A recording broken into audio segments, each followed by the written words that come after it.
Ladies and gentlemen, please rise if you are able and remove your caps as Mr. Paul Quinn leads us in our national anthem.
On the home of the brave.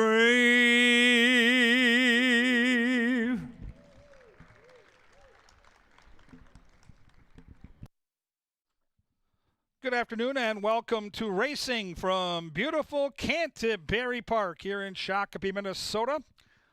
We're under mostly sunny skies. The main track is fast, and the turf course is listed at firm. If you'll get your programs handy, we'll go over the changes on tonight's 7-race card. Race 1 starts the early pick 4. Take out the 1, Rhino to Grace.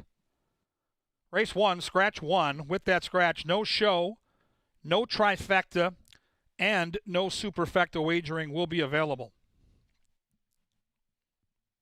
Race 2, there are no changes. No changes in race 2.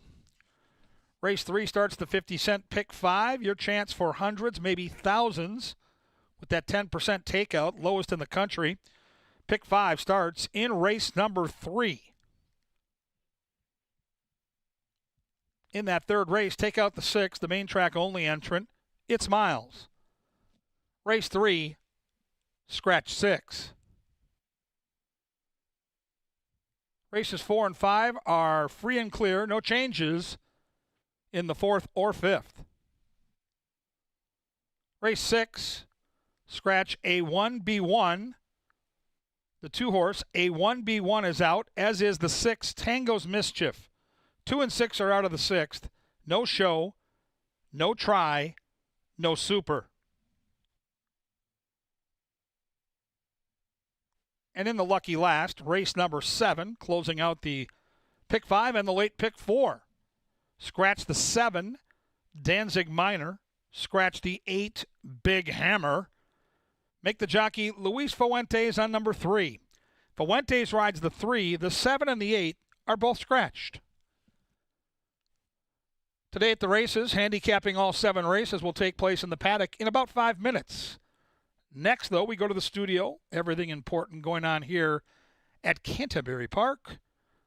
Let's welcome in Jeff Madej and Angela Herman. Well, thank you, Kevin. And here we are in the First Bet studio. I'm Jeff. This is Angela. It's Saturday night, and that means it's horse racing in Shakopee. And it's a beautiful, beautiful evening.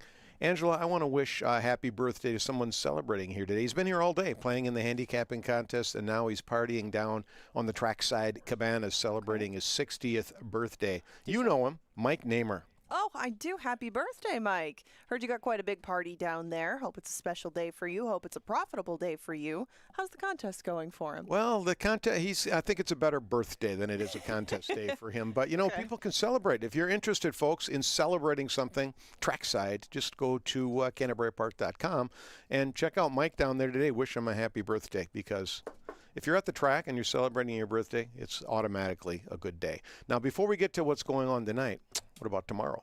Well, what about tomorrow is Father's Day. And Father's Day comes with, the celebration, bring dads out to the races. But there's also a little bit more here at Canterbury Park. Not only is it Family Day, where we have all the regular activities for the kids, but we also have a special giveaway for Dad. Now, this is going to be going on throughout the day. I believe we have, 10 Lazy Boy recliners that we're going to 10. be giving away? No fewer than 10. No fewer than 10, brought to us by our friends at Furniture Mart. And Kevin and I are going to be reading off those names, but to get all the information on how to get one of those, and you're going to have to get here early and get here and register, check out CanterburyPark.com, because you're going to want one of those just for coming in the door. You could walk out with a brand new Lazy Boy. How does Absolutely. it get better? You can't. Nothing is better than that. And racing starts at 1 o'clock tomorrow. Gates open at 11:30. It's going to be a big crowd. Father's Day, always a special day at the racetrack. But that's not all. It's also Junior Jockey Day, Junior Jockey Fan Club Day, where kids can sign up and learn more about racing. Get a little booklet free of charge. Tells them about the horse racing business. Right. Some fun games in there, and also a chance to meet a professional athlete. Jockey Luis Fuentes will be signing autographs tomorrow, right after race 4. And make sure that you get down there and get in line and meet these riders, because if you are, especially if you're a part of the Junior Jockey Club, they're all different. They all have a different story, and they can answer all the questions that you have if you want to meet them. This is a very friendly, outgoing group of riders, and it's your opportunity to get up close and personal with some of your favorite athletes. You don't get to do that in a lot of sports. You can do that right here at Canterbury. And remember, Luis Fuentes is going to be out there right by the winner's circle. You see those decks on either side? You can't miss him, and you can take your opportunity, kids, to come and meet him. Former champion jockey right out here at Canterbury Park. Now, before we get back to racing, look at that thing there. We call that the amphitheater at Canterbury Park. Uh-huh. And there's concerts starting tonight. Will be the first concert, and then there's a couple more coming up. But here's what you can do when the regular concert season gets going, and that's on Monday with someone named Machine Gun Kelly. I know you're a big fan. You have all his albums. Don't be bashful. I think if you can call yourself Machine Gun Kelly, you probably got something going on. I mean, that is pretty solid. I think you're really. doing all right. But here's what you can do. If you're going to go to a concert, here's the best way to go about it.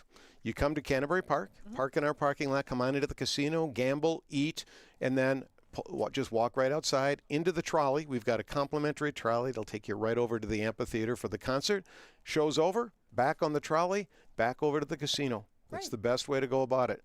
No walking, no driving, park, trolley, gamble. Exactly. And you can find a parking spot wherever you'd like then. We got a big parking lot out there if you don't want to try to get a space that's close and still have a long walk over there. What better way? Just utilize the entire day. As long as you got this much entertainment in close proximity, have some fun with it, and we'll give you a ride to and from the show. There you go, $2 Thursday. $2 Thursday. Keep the fun right on rolling, and you can do it on a very small budget, really, to get in the door, get yourself something to eat, get yourself something to drink. We did have one of those Budweisers here, but of course Jeff couldn't resist. It was Thursday. Oh, never mind, it survived, but not most of them have. And you can get one of those for $2. We got a DJ spinning some tunes out on the track. We've had some good racing on Thursdays. We've been very fortuitous thus far, so we'll see if we can keep that going.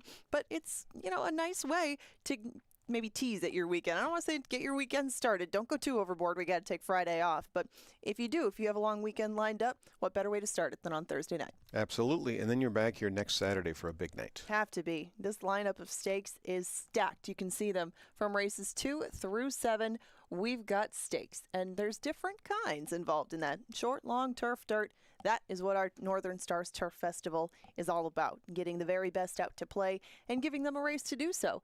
Looking forward to capping all that up with you, with Kevin, with Paul, and that's coming up on Saturday, June 27th. Remember, we start at 5 o'clock each of those nights, and this is going to be one of our very biggest of the season. Got some big names involved. Tom Proctor, Mike Maker, Jonathan Thomas, Larry Ravelli has got horses entered. Return of jockey Jareth Loveberry. So there's some big names coming to Shakopee for the Northern Stars Turf Festival 2026. Excellent. Love to hear it, and would love to have you along board.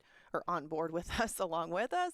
And now we take a look at the Loeffler leaderboard. It's been a recurring theme, hasn't it? Pretty close among these trainers. And with the numbers, well, you can just see naturally more starts up there leading to a few more wins, but not a huge gap, and many, many barns landing themselves in the winner's circle already this season. Yeah, it'll be a fun chase for the title here at Canterbury with the trainers and jockeys. Yeah. The jockeys are a different sort of group because we're pretty familiar with a lot of these names on the trainer side, not so much on the jockey side. You see some new names in the mix, including the current leading jockey, Manuel Americano. Yeah, he's been riding extremely well. He gets on a lot of very live horses and he puts them where they need to be to win. Eddie G, can count on him. You bet on Eddie G, you're going to get a good ride. And then That's Constantino Roman really heating up now. I know, and he's been heating up at some prices too. And you can see the ladies making a presence on the leaderboard. Kelsey Haar up there, 7 for 27, an excellent percentage for her. Hopefully she can keep that momentum rolling. You already got your chance to meet her in the Junior Jockey Club, but you can see Luis Fuentes, the guy that you can come see tomorrow, is on the leaderboard as well. Something real cool happening in race number 6. At least I believe this to be extremely cool. Olivia Bethke will be making her first start. She's a jockey, just got her license, making her first start ever to start her career. She's riding one of her dad's horses, Troy Bethke, more Tiger Paw. I think the horse could win. We had a chance to visit with her. Let's watch. Hi, my name's Olivia Bethke. I just got my jockey's license. This is more Tiger Paw. He's the first horse I'm going to ride here at Canterbury, my home track. As you can see, we get along pretty good. The first thought I think I'll have when the gate opens is I'll stop being nervous, I think. I don't know. I don't think I'll think about it that much. I've been riding since pretty much when I learned how to walk. I ride hunter jumpers and do Grand Prix show jumping and take horses off the track and flip them and give them a second job.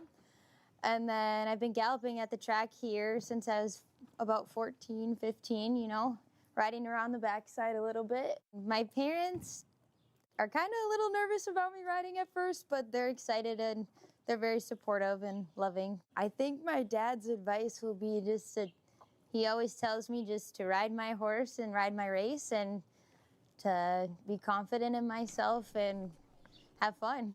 Yeah, that's going to be pretty cool. So, I mean, Troy, I know Troy is thrilled. I've had a chance to talk to him about this, and so is Susie Bethke as well. So I think that's going to be pretty cool. I've got the horse right on top. I don't know about you, but she mentioned her riding experience, and she has been on horseback forever. She would go around the country riding those Grand Prix jumpers. So she's a good hand. You can tell that those two are quite familiar with each other. So if you're going to make your debut in riding, you want to do it on a horse that you trust and a horse that you know. I think the horse is a big shot. Both he and Ben's Lake Echo, I think, are going to be very tough in race number 6, and we wish her luck in her first foray in the saddle in a race, but plenty of experience. I think she'll do just fine and has a big shot. We mentioned on-track contests at the top of the show. Well, we've got one that you can play right on your phone using Express Bet. Mike Namer will probably jump into that one. Exactly. The birthday's not over yet. He can still play that. $40 gets you in.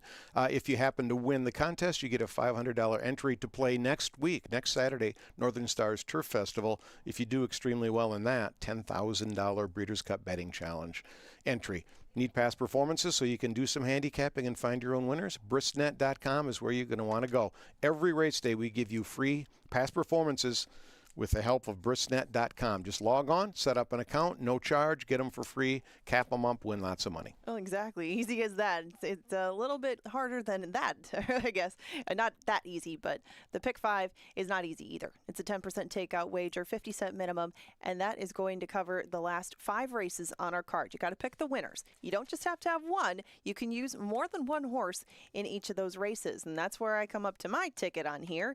And I'm going to take a shot and just single right off the bat. I want to get my difficult leg out of the way, and that's in race number 3. A lot of us like, what's your objective? I thought that he could go nearly wire to wire, if not all the way. And then you give yourself some options. So I have 3 horses in the last 4 legs of them. So if any of those 3 come home victorious in that series, that's a winner. And in the 50-cent Pick 5, that can pay a lot. It's a $40.50 investment, and this is another additional bet. If the Pick 5 sounds like a little bit more than you want to tackle on tonight, we can get you one in race number 5.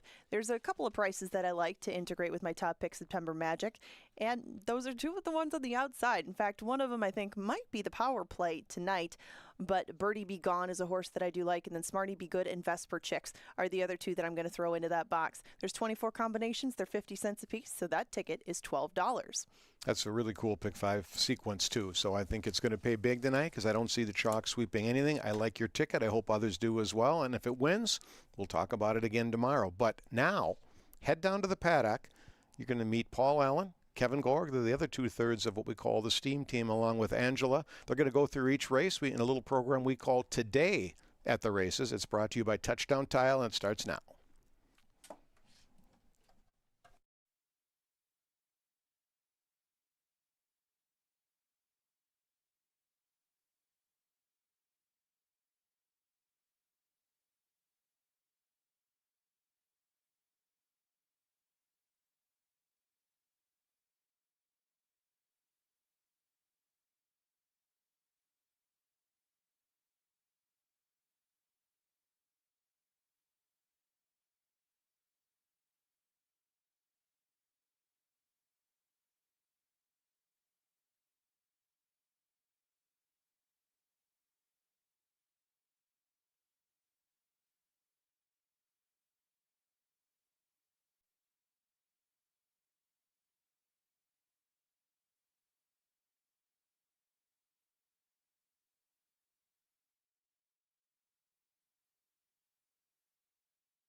Hey, welcome to Canterbury Park, a day in front of Father's Day. A happy Saturday to you. Kevin Gorg, I'm Paul Allen. And we start about 5:10, fast main track, firm turf course. And race number 5 is a big key tonight for a lot of things. We'll get into that momentarily. But Kevin and I heard something on the escalator ride down that, personally speaking, I didn't think I'd hear with how beautiful this weather is right now. Weather talk to start things in Minnesota. No way. That's what we do.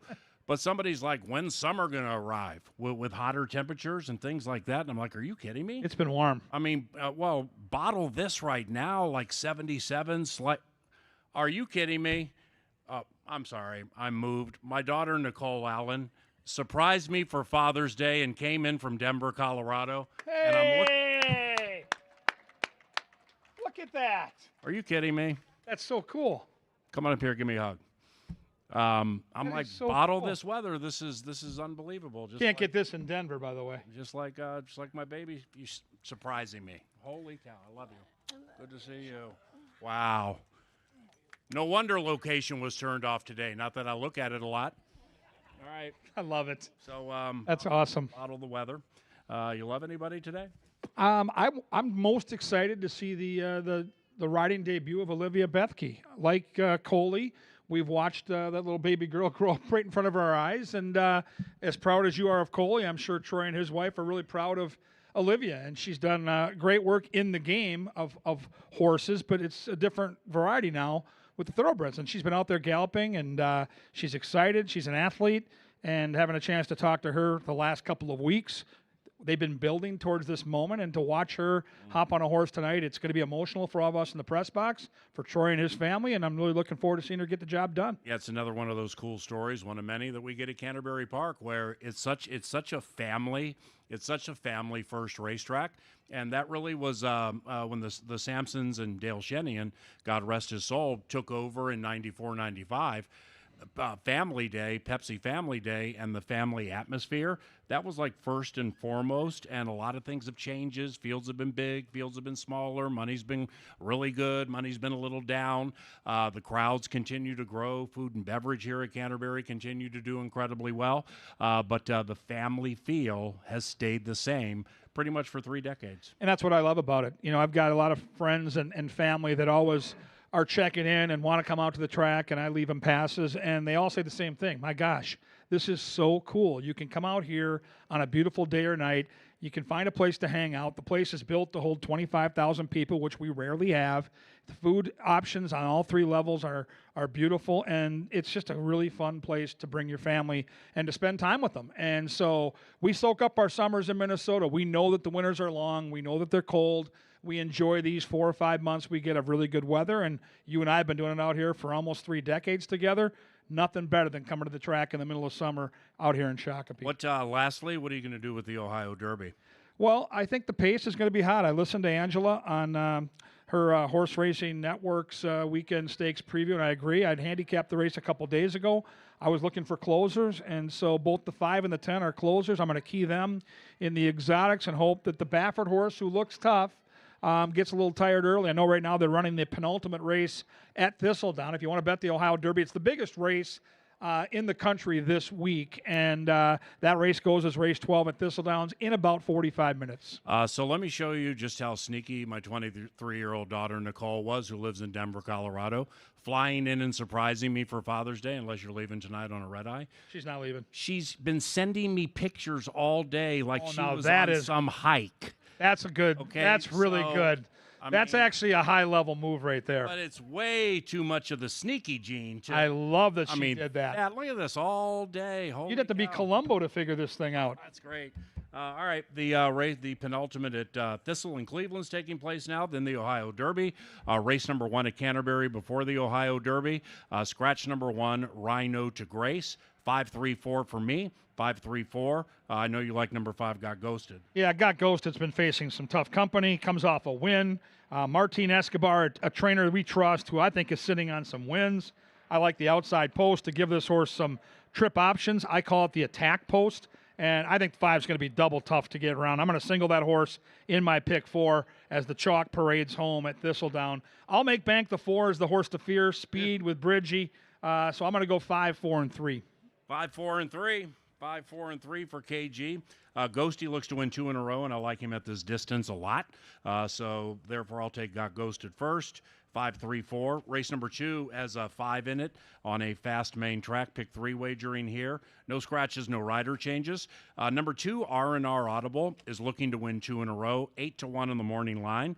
This one has a 2-1 morning line, 8-5 morning line favorite in Classify. That's a Steam Team special. Angela, Kevin, and yours truly all have selected that horse. And when we all fall on the same horse, it wins 76.2% of the time from 2024 through now. 3-2-4 for me. But I think this one, I think R&R Audible, I picked that one second. I think that horse at a decent price is going to potentially hit the ticket. Sir Sterling is such a wild card in here. What do you do? Well, I fear Sir Sterling. I'm not sure he's at his very best at 7 furlongs. I think the ceiling might be closer to 6 furlongs. But I think Sir Sterling could be loose. And Speed has done very, very well at 7 furlongs here at Canterbury. Out of the Dark is a really nice horse. Tim Padilla trains that horse. 10 for 11 in the top 3 at Canterbury. But the more I looked at Classify, the more I like this horse. Oaklawn Shipper on the cutback. Ran huge here. The last time this horse ran on our track, Paul, you got a 90 speed figure. I don't know how you go against that horse. I go 3, 4, and 5. Right. So 3, 4, and 5. So if you were to do, what do you do? Do you single in the pick 4 here? I'm singling in the first race. I'm going to use 3 and 4 here. I think the early pick 4 is a little chalky. I'm going to spend most of my money on the pick 5. I have a couple 8-1 shots on top in the late sequence. I think it's chalky early and it's bountiful late today. My man up there, I know you groom for Tim Padilla. Which one do you groom here, number 2 or number 4? You could be the key to the entire race. R&R Audible, I think, is going to fire off the 109 and 3 last time. I can't pick against Classify, but in my pick 4, I'm using 2 and 3. But Classify is going to be super tough. 3, 2, and 4 in race number 2. The third race begins the pick 5, 50 cents, 10% takeout, Nation Low, scratch number 6. Airmail Flyers looking to win 2 in a row. You'll get a generous price on that one. Beginning the pick 5 on the turf course, find any unpredictability here, or what you going to do? Yeah, I think the 1 is interesting. Airmail Flyer from the inside, enough speed, I think, to get a really good trip down there with the Q. Certainly going to use that horse in my pick 4 and hope it, we get 9-2. The 4, though, is Angela's single in her pick 5, and with a good reason. Like, what's your objective? Just looks like he's posted better numbers doing exactly this. Last year off the bench, he ran second and beaten less than a length, so I don't think the layoff's going to be a problem. Joel Burnt, as you know, brings his horses fit.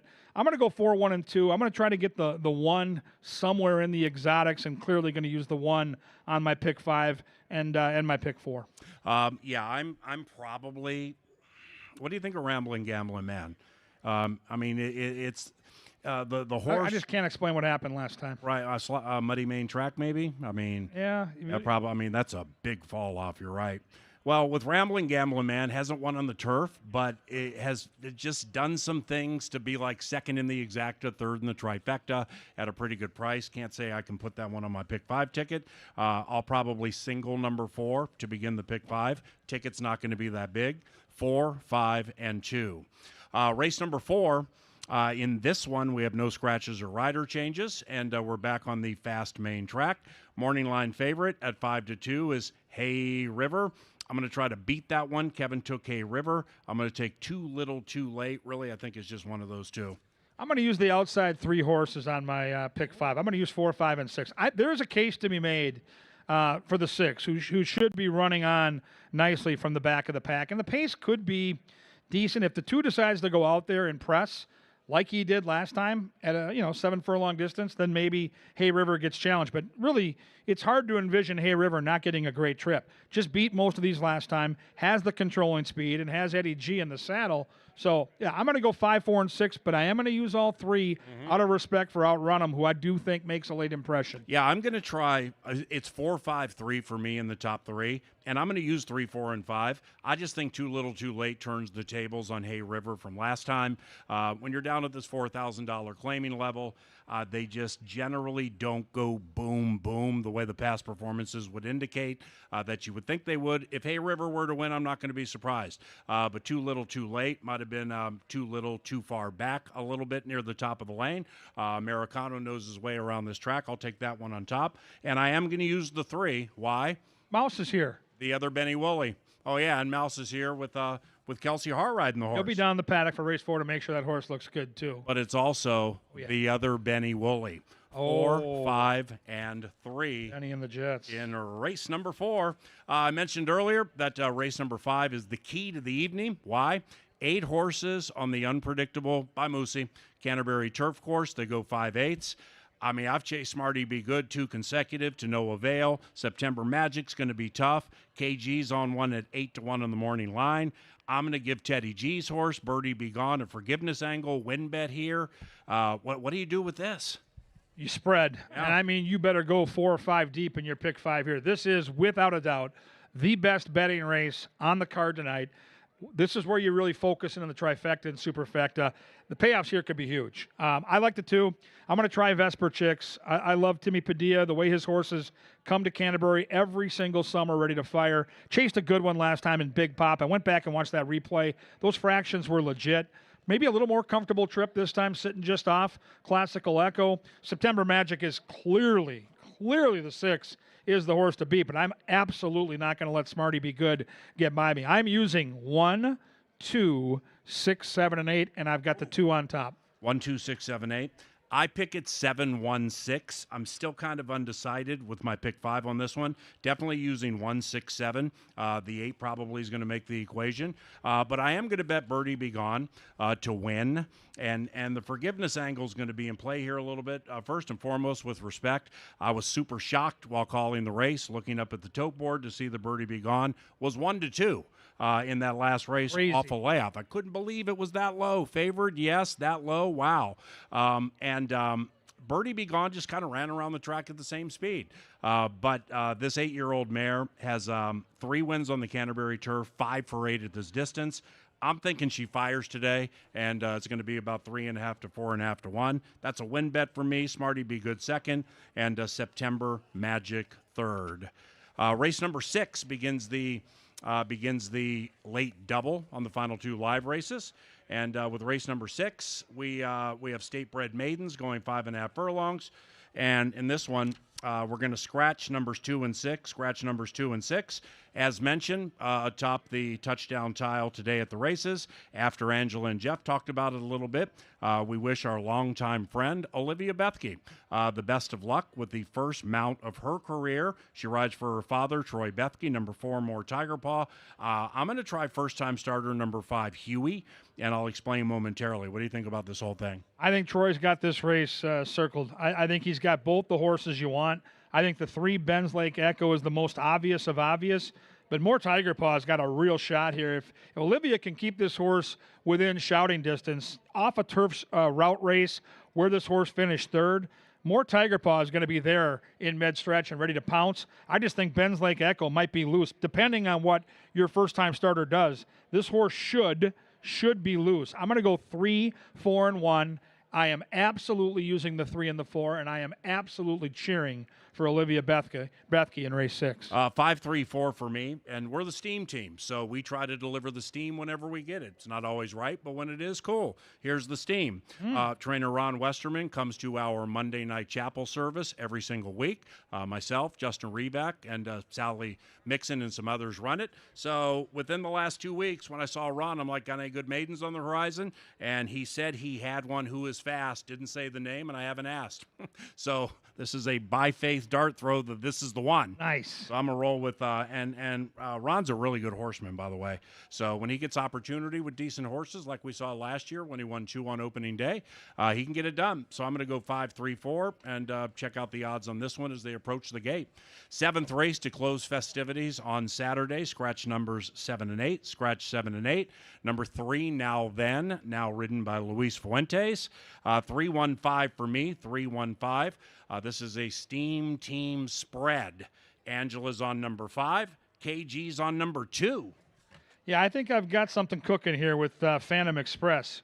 Iowa shipper, fast out of the gate, second off the layoff, and bred beautifully, and I mean beautifully, for the turf debut. I love when these horses ship up from Iowa because they don't have a turf course. We do, and this horse has the bloodlines that say not only is this horse fast, he might love the grass, and because he's never been on it, and Max Vegas has beaten him, he might get overlooked. Now, he's not going to be 8-1 with those scratches. He might be 4 or 5-1 now. I'm going to go 2, 5, and 6. I think the 5 and 6 are pretty obvious, but you've got the 3, who I also think could be overlooked. Yeah, that's the belief, is Now Then, which has no turf victories but has turf experience, 3 for 4 in the top 3.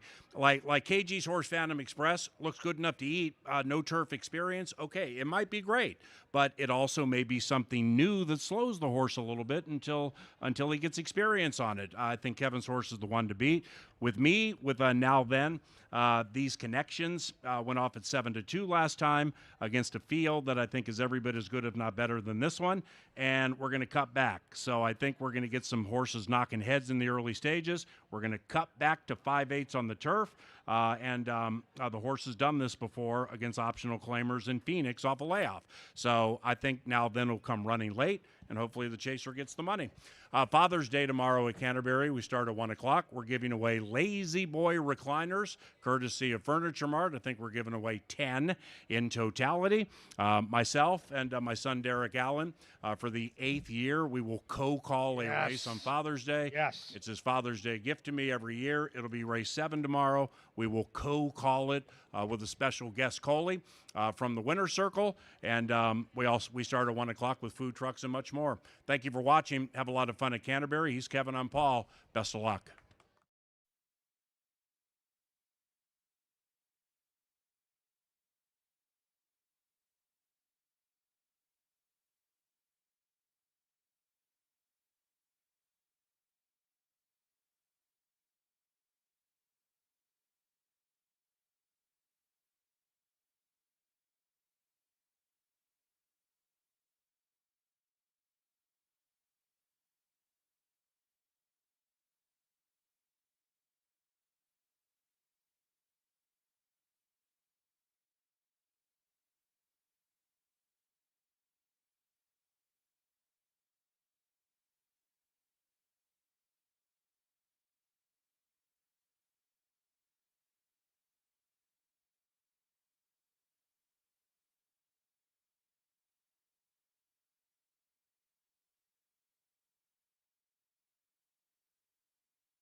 The horses are approaching the starting gate.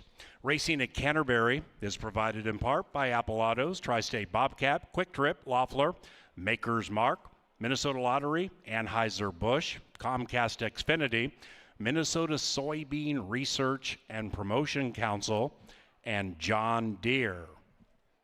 They're at the gate. It's post time for Saturday at CBY. Welcome to our featured groups. They include the Dwyer Birthday Party, the Kruger Bachelor Party, the Miller Bachelor Party, Surfacing Solution, and Vita Ativa Aldine. Have fun.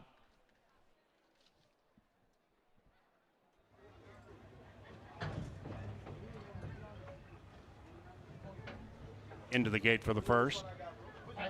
I don't think you got one, cuz.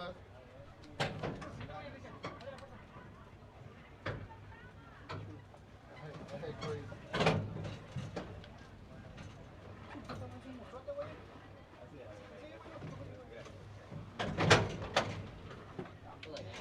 Got Ghosted, favored, in search of 2 in a row. Got horseback. We got 10 horse, one side. Here they come.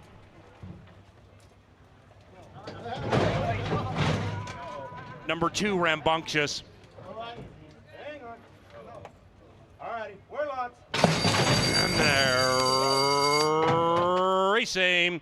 And Saturday at Canterbury Park began spectacularly. And from the 3 spot, Rock Sock Connection flashes good speed in the early stages and in fact opens up by 1.5 on I'll Make Bank.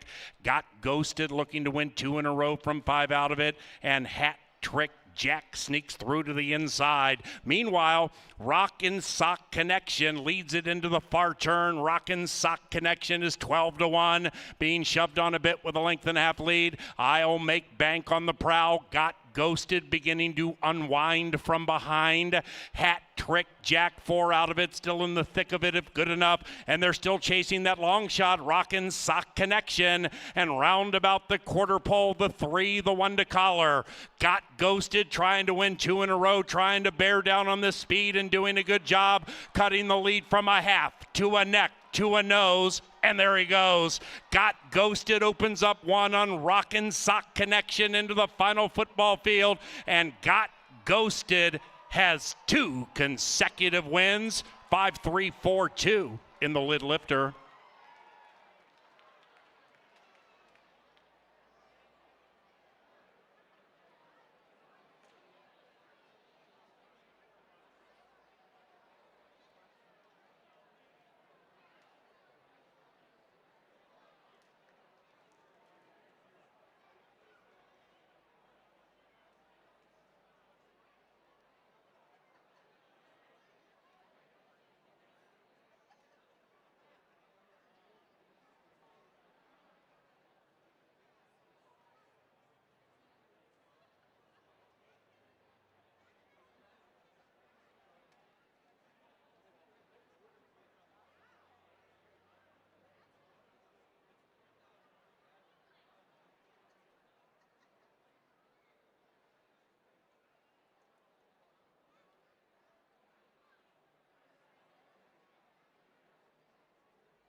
And the first race is official. Got Ghosted 2:10, 2:10, okay.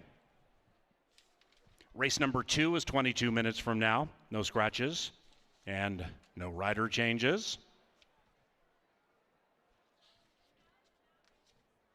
The second provided by Apple Autos, the official vehicle supplier to Canterbury Park. Some of the locations include Apple Ford White Bear Lake or Apple Lincoln Apple Valley.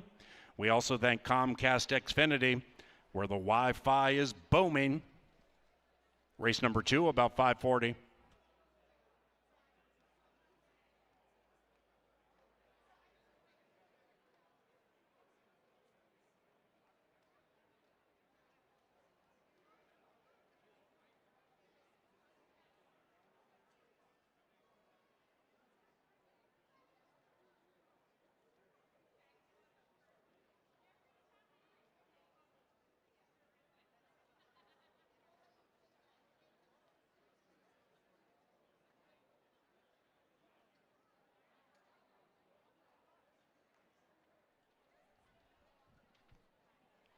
Into the winner's enclosure for a second consecutive time, it is Got Ghosted and Eduardo Gallardo.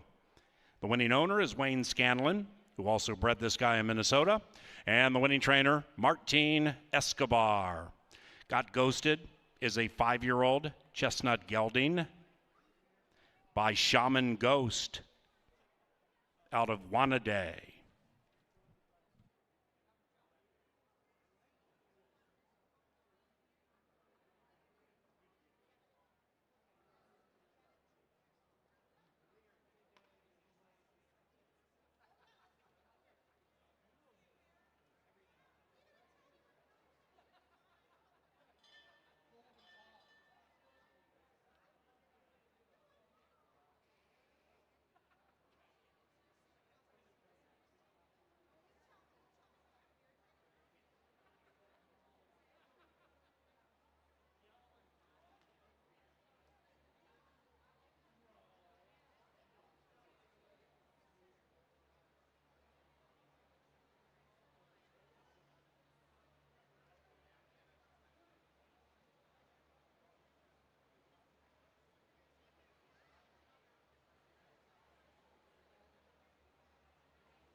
Racing, and Saturday at Canterbury Park began spectacularly, and from the 3-spot Rock Sock Connection flashes good speed in the early stages, and in fact opens up by 1.5 on I'll Make Bank.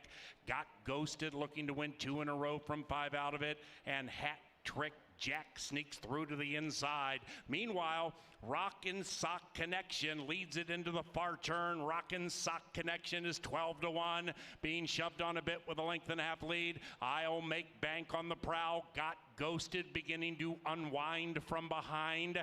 Hat Trick Jack 4 out of it, still in the thick of it if good enough, and they're still chasing that long shot, Rockin' Sock Connection, and round about the quarter pole, the 3, the 1 to collar.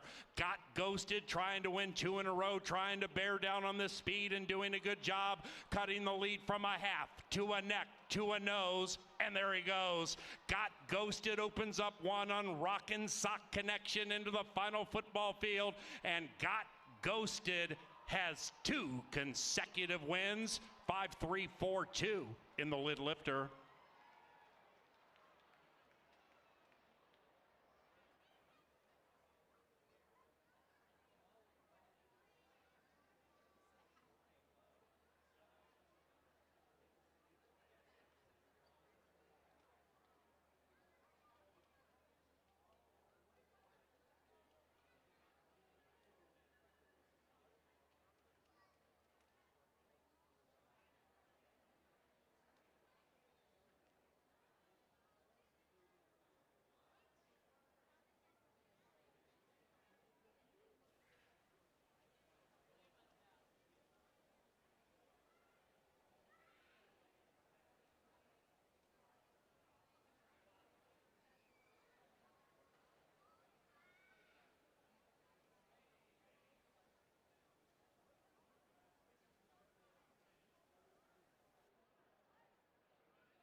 Got Ghosted, the hot favorite, wins race number 1 on this beautiful Saturday night. Perfect night to join us for a great card of racing. The pick 5 to me looks juicy. I thought the card early would look a little chalky. I thought the card late offered some value. I've got a couple of 8-1 shots I like later in the card. Early on, I thought favorites were going to be tough to beat, including this race, where I think the 3 Classify might have them over a barrel. We'll talk about Classify soon enough. We're going to start with number 1, Riverside. Luis Fuentes gets the call. Iowa Shipper in from Prairie Meadows. Hits the board often. You look at the career of this horse, 38 starts, 23 for 38 in the top 3 placings. So always in the mix, but not a lot of wins, just 4 wins along the way. Has a touch of early speed. Will likely have to use it here at this 7-furlong distance from that inside post. Number 2 is RNR Audible. Constantino Roman gets the call for Tim Padilla. How about this horse? 4 starts at Canterbury, 3 wins and a second. So Paul Allen loves this horse. 5-1's a fair price on the track announcer's tout. Should get a good stalking trip from just off the front markers. So here's Classify. In from Oaklawn Park. Because he's been racing against better competition, the form's a little muddied up. Last time out ran 4th, before that 5th.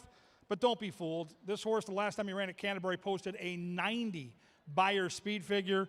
Can set off the pace, can pounce, has the class. You get Mac Robertson. I mean, this is just Americano rides. To me, 6-5 isn't something I search out on a regular basis, but I thought in this race he was going to be very, very tough to get around.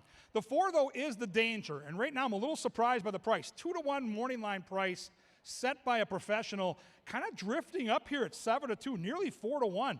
11 starts on our main track, 5 wins, 3 seconds, and 2/3. So if you don't want to bet the even money shot, I think this is the biggest threat to Classify. Should be rolling when they turn from home. He'll be off the pace, but he'll be finishing, and Padilla's had a lot of luck the last 2 summers at 7 furlongs. Outside horse is the speed of the speed.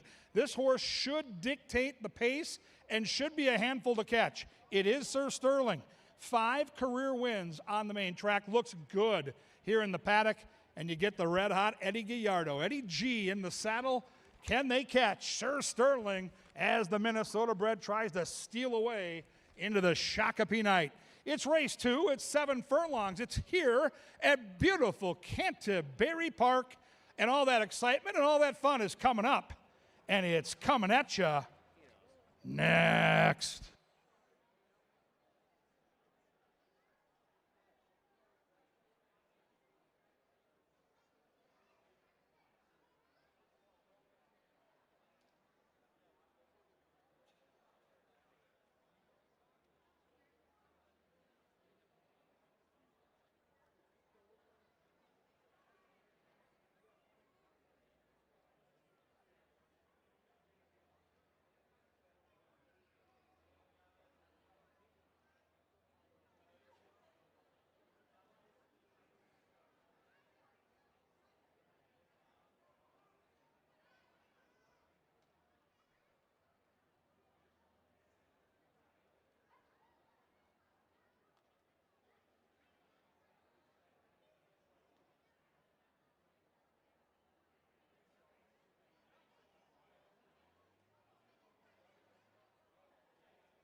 Sir Leonard Dykert and the call to the post for race number 2.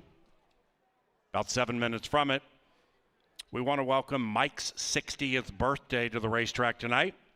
Also, Surma's 14. The Lieferman family.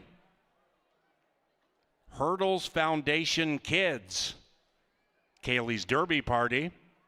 And the Ortbergs.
Good Saturday evening from the winner's circle.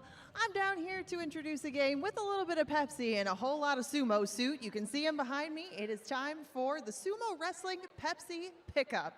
I've got Cam and I've got Dalton. Cam's in the red, Dalton's in the blue, and they are going to pick up these 3 Pepsi bottles. It's not that simple, though. They got to pick them up one at a time, bring them back to the bucket, and it is a full contact race. So the winner will end up with 2 tickets to our Ram Trucks Rodeo in July. It's a big prize on the line, fellas. Are you ready? All right, on your marks, get set, sumo! Dalton going right after Cam, who kicks a bottle. I have not seen that strategy before. Not going to let Cam get away easy with that first bottle. You got to let him grab the bottle. You got to let him have it. Cam, grab that first one. You got to get one at a time. That'll work. Grab the second one, go back. Dalton not letting him anywhere near the bucket. Cam gets out with a very crafty move, though. Dalton, you might want to start grabbing some bottles. There's tickets to the rodeo on the line. Cam is one down, and he goes for the second one. That's good, good. Dalton's got his first bottle finally. Come on, bring it back. Give him a big hit as hard as you can. Harder than that. Oh, man, that's not going to work out. A face full of dirt for Cam. Come on, get up. You got one more. Dalton gets him on his back now. It's not easy to get up in these sumo suits. They're both down for the second and third bottle. Dalton's getting his second one. Cam going for the third. Dalton, you got to hurry if you're going to get that third bottle. Otherwise, you're going to have to do some heavy hitting on Cam because he's got his third bottle and he's headed for the bucket. Are you going to get him? Can Cam evade Dalton? Can he get around him? Come on, Cam, put on your best moves. Try to get it in the bucket.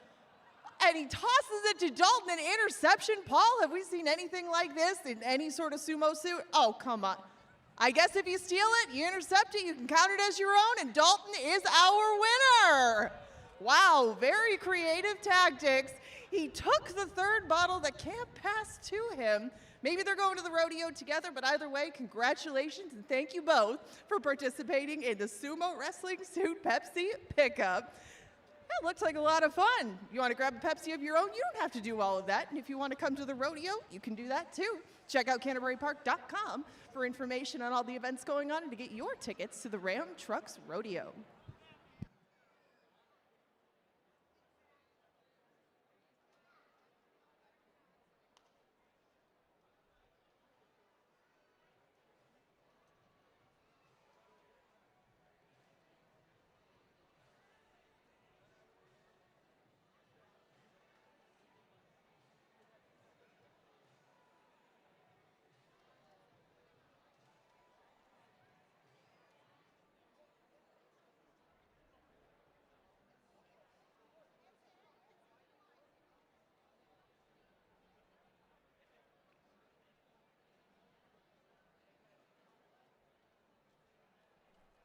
Two-minute warning now, 2 minutes to race number 2.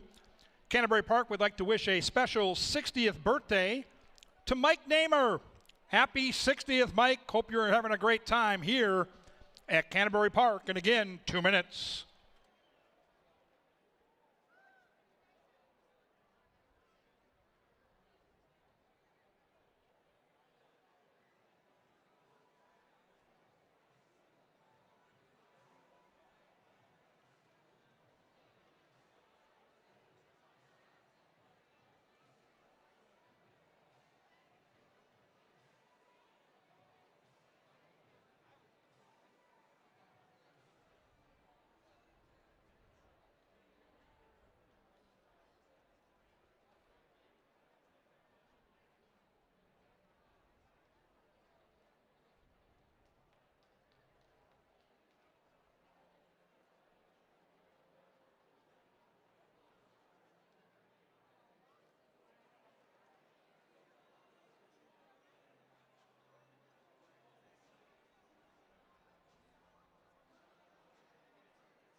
And they're at the starting gate.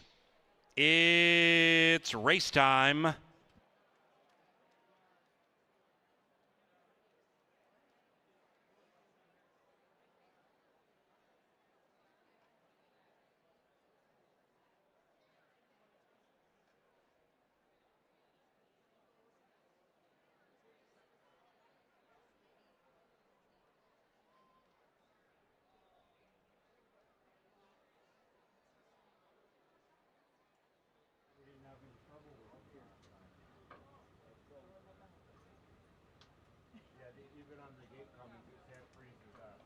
Riverside, R&R Audible, looking to win 2 in a row. Classify, heavily favored.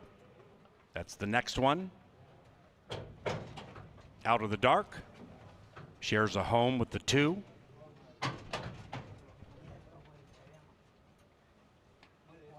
And the veteran Minnesotan, Sir Sterling, 3-1.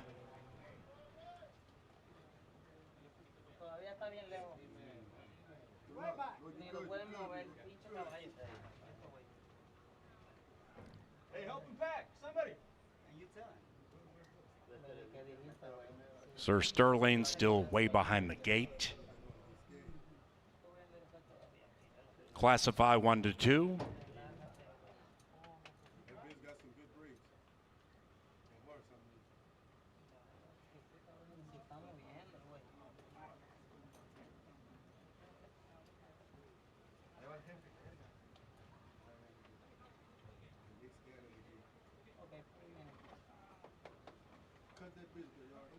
Sir Sterling walking up to it.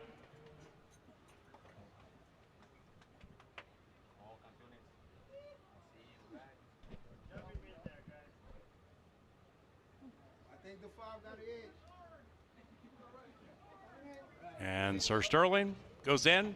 Race number 2, and here they are.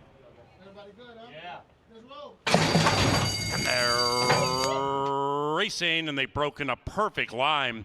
After all that, Sir Sterling, the veteran Minnesotan, pops out of the gate from the outside, and with a killer crossover, gets down to the inside to lead it by nearly 2. The bookender Riverside takes up the running in second. Classify now finds the feet and joins Riverside. Classify on the move to the outside of Sir Sterling, and about a length clear of Out of the Dark. Then it's R&R Audible, 5 lengths from the lead, and the lead belongs to Sir Sterling. Sir Sterling trying to provide the rider with a double sweep, and with a half mile to go, it's 5-1-3-4-2, and they're covered by 6, and they're still chasing Sir Sterling, joined in kind by Riverside. Classify pushed on by Americano, 2 lengths out of it off the far turn, and about 5 clear from Out of the Dark and R&R Audible. They have a quarter of a mile to go. Riverside puts the nose in front.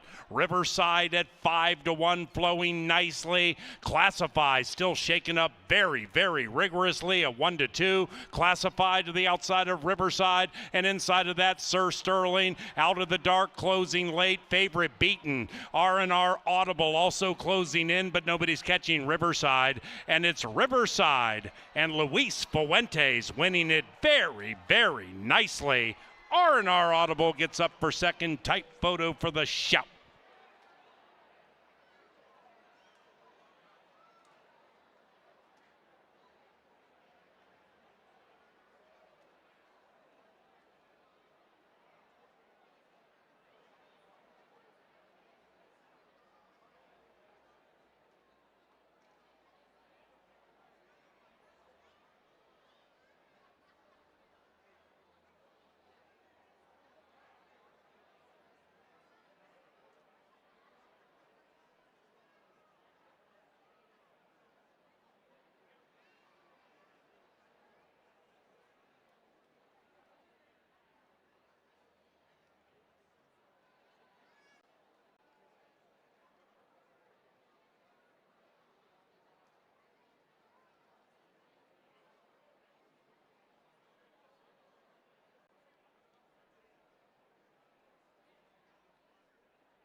Number 1, Riverside, first in 1:23.55.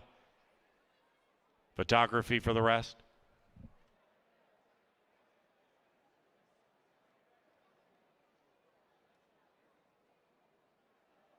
The numbers 1, 2, 3, 4.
And the second is official.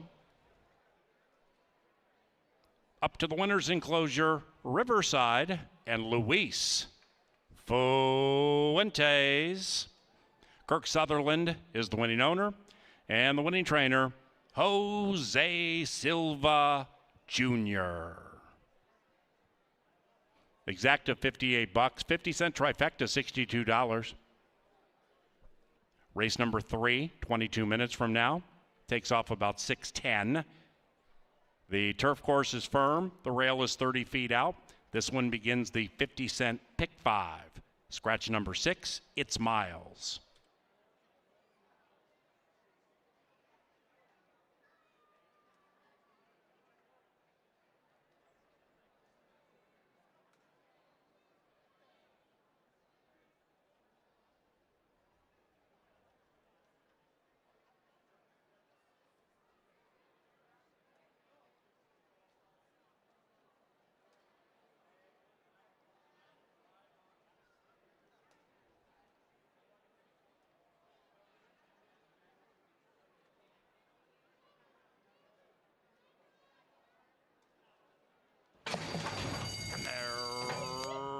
Racing, and they've broken a perfect line. After all that, Sir Sterling, the veteran Minnesotan, pops out of the gate from the outside and with a killer crossover gets down to the inside to lead it by nearly 2. The bookender Riverside takes up the running in second. Classify now finds the feet and joins Riverside. Classify on the move to the outside of Sir Sterling and about a length clear of Out of the Dark. Then it's R&R Audible, 5 lengths from the lead, and the lead belongs to Sir Sterling. Sir Sterling trying to provide the rider with a double sweep, and with a half mile to go, it's 5-1-3-4-2, and they're covered by 6, and they're still chasing Sir Sterling, joined in kind by Riverside. Classify pushed on by Americano, 2 lengths out of it off the far turn, and about 5 clear from Out of the Dark and R&R Audible. They have a quarter of a mile to go. Riverside puts the nose in front. Riverside at 5-1, flowing nicely. Classify still shaken up very, very rigorously at 1-2. Classify to the outside of Riverside, and inside of that, Sir Sterling. Out of the Dark closing late. Favorite beaten. R&R Audible also closing in, but nobody's catching Riverside. And it's Riverside and Luis Fuentes winning it very, very nicely. R&R Audible gets up for second. Tight photo for the shot.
All right, there's the pick 5 that I put together today. You can see hinges on one horse, that $40.50 ticket. Remember, that is a very low 10% takeout. We do this 50-cent wager with the last 5 winners on the card. You can see it's spread out in the last 4 legs of it, but a lot of it does go on what's your objective in this first leg. Remember, 1 by 3 by 3 by 3 by 3 costs $40.50. You can add, subtract, do what you like with that ticket. That is just a jumping off point. It is the lowest takeout in the country. Pick the last 5 winners, and again, that's my ticket right there. Starts with the 4 as a single. I thought he might be a bigger favorite than he is right now, but that's that, and I am going to single him to start off this sequence. Kevin and I have different ideas about this, but not really about the rest of the ticket, including race number 5, where I do have a few involved that could be at a price. We'll see. And closing it out, 4, 5, and 6. That is, again, my $40.50 ticket. And we're going to start it off with race number 3. This one's on the turf. This one's going 1 mile. And that is my single on there because we do have a smaller field. We scratch its miles on the outside. He was a main track only. We still have 5 going in the gate on the turf.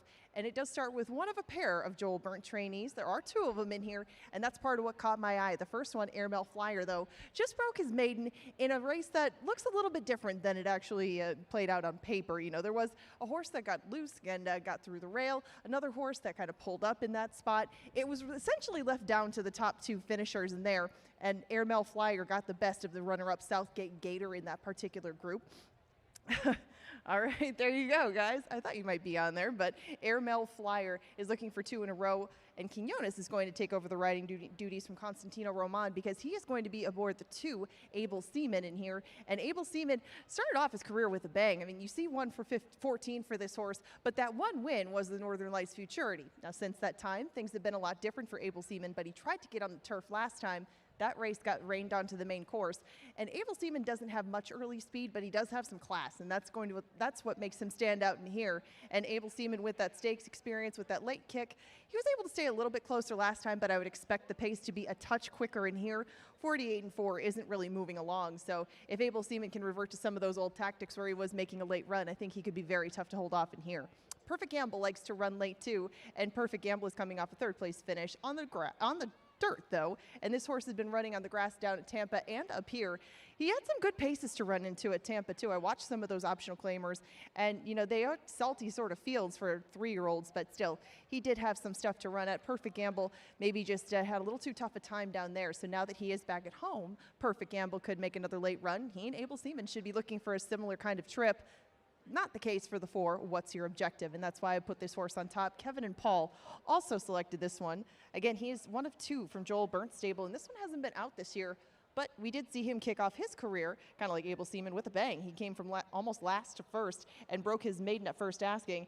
Now, that was back in 24. It's been a little while since What's Your Objective has hit the winner's circle, but he's been pretty lightly raced since that time, too. And he hasn't been able to make the front outright. And this horse has been sitting a bit closer since that maiden win where he came from way off the pace. I would hope that Americano might just hit the gas with him out of the gate and that What's Your Objective makes them come catch him, because he has been flirting with the pace and going up and leading the way, but he's always been just a couple lengths off it. There's been a couple of races that have come off the turf in his past schedules. Maybe he can get on track now that he is a 5-year-old and he can lead them all the way. And right now, the price you have to take on that is unfortunately 9-5. On the outside, Rambling Gamblin' Man, one of Jeff's favorite horses at the track, that being Jeff Madej. He was also in that Heavenly Deacon race where they came off the turf and on a muddy track. Able Seaman did beat him, but Rambling Gamblin' Man has run a little bit better in recent times on our grass course and nearly pulled off that second win when we did see him last time around. He tried to get the jump on the winner. He tried moving to his outside. He kind of made a move with the winner, Latin Force, that day. He had just a little bit more, but Rambling Gamblin' Man ran very well in defeat, and he has been picking up a lot of pieces on the grass. Hasn't quite broke through with that win, but Rambling Gamblin' Man, I thought, was another one that would be coming late. You know, he can keep himself in range, but he seems to prefer making one late run, like a few others in here, and that's what makes sure I constantly go back to the current favorite, What's Your Objective? I'm going to start off with him. In 10 minutes, we're going to find out if my pick 5 sinks or swims as they head out to the grass course. Among your other options, besides that 50-cent pick 5, you have daily doubles, pick 3s, win, play, show, exacta, trifecta, superfecta wagering. Have at it. 5 of them headed to the turf. They are looking for win number 2 when everybody was bred here in the state of Minnesota. And in 9 minutes, they will take off in the pick 5. Remember, they're headed to the track right now. Get your Pick 5 tickets in. Leave yourself enough time, though, to get to a TV monitor wherever you got to be to take in the Kevin Gorg Power Play. I believe it's a bit of a price today, and we'll find out shortly. Good luck in the third.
Heading to the turf course for the Canterbury Pick 5, it's only 50 cents.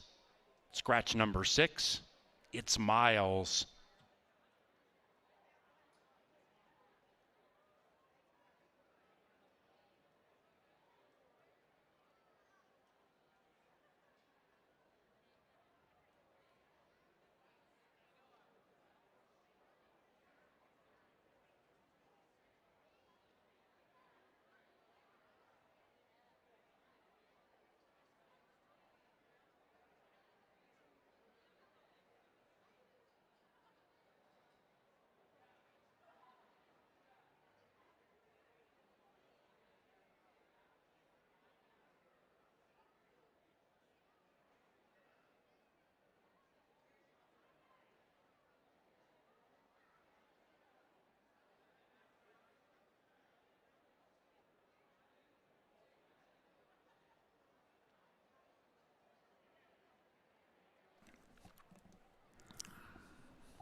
Welcome upstairs to the press box in the beautiful TV studio. Thank you to Tri-State Bobcat for their great sponsorship of our endeavor that we call the Power Play. Think of Kirill Kaprizov and Matt Boldy working that power play off the half wall for Minnesota.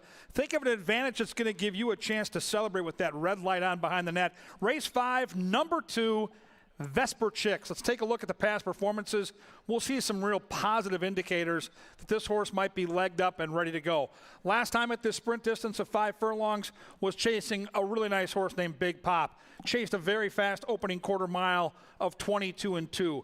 Tim Padilla just got this horse back in April. They claimed it for $8,000, and you can see the horse ascending in class. Always seems to show up. 13 lifetime starts, 10 for 13 in the trifecta.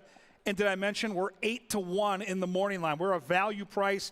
Let's go back and watch this race because first time over the Canterbury turf, I really like what I saw. When you end up chasing speed like this horse is right here and you can't get to the front, a lot of times these horses turn for home and they do the Michael Jackson moonwalk. This horse just kept on coming. And even though these closers might have had a pace advantage, this horse never quit trying. Now again, not going to beat this horse. Big Pop was well met. Almost gets into the exacta, holds on to be a part of the trifecta. Better pace scenario tonight, softer bunch to try to beat, and did I mention 8-1? The power play. Let's see if Matt Boldy and KG can light the lamp in race 5 with number 2, Vesper Chicks.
It's post time for the Canterbury Pick 5.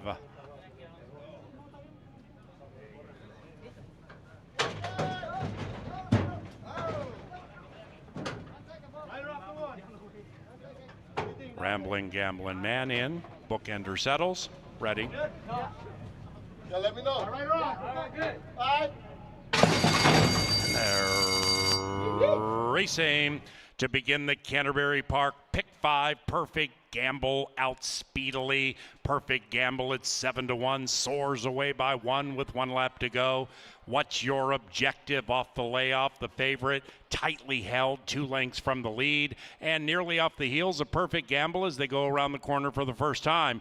Able Seaman is prominent, a joint second, about a length and a half from the front. After that, Ramblin' Gamblin' Man, Airmail Flyer looking to win 2 in a row, advancing 5 out of it.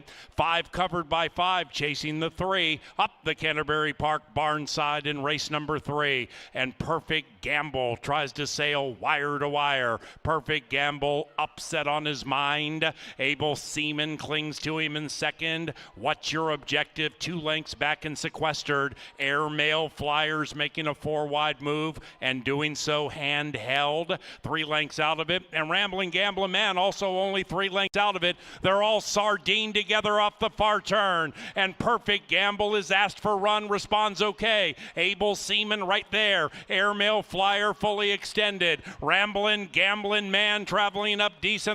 And what's your objective? Still looking for the light of day. Less than a quarter of a mile to go. Able Seaman cuts for the money and puts the head in front. Perfect Gamble fights back. What's your objective? Gamely angles to the outside. Then it's Rambling Gambling Man and Airmail Flyer. What's your objective? Able Seaman is tough. Able Seaman super game. What's your objective? Able Seaman holds on.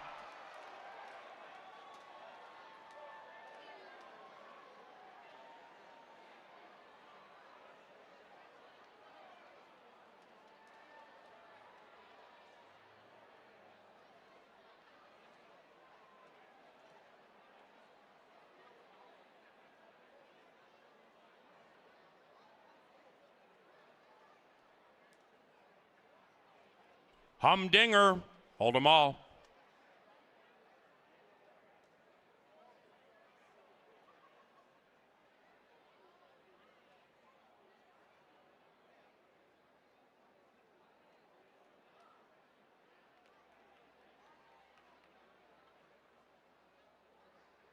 Result of the photo shows the winner is number 2, Able Seaman. Favorite second, pace setter third, Rambling Gambling Man fourth. 2-4-3-5.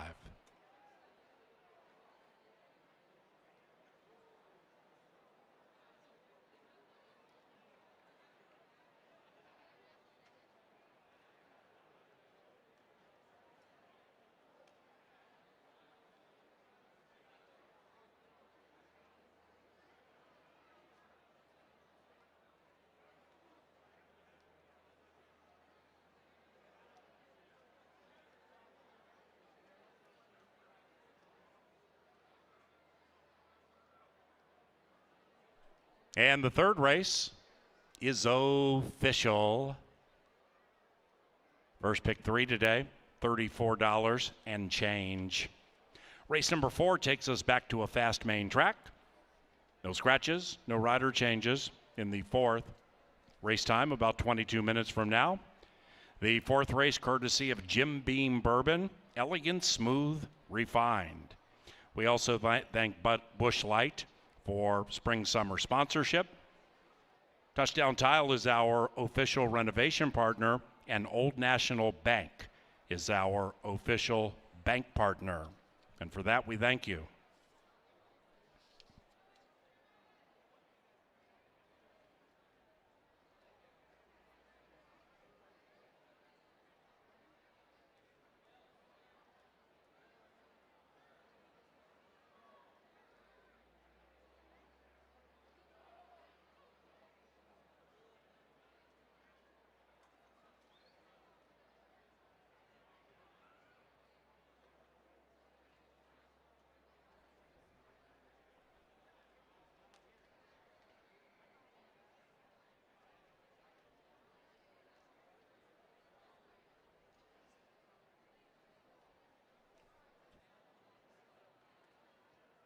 Into the winner's enclosure, Able Seaman, ridden by Constantino Roman and family. The winning owner, Richard Bramer, and the winning trainer, Mike Beeler. Able Seaman is a 4-year-old chestnut son of midshipmen.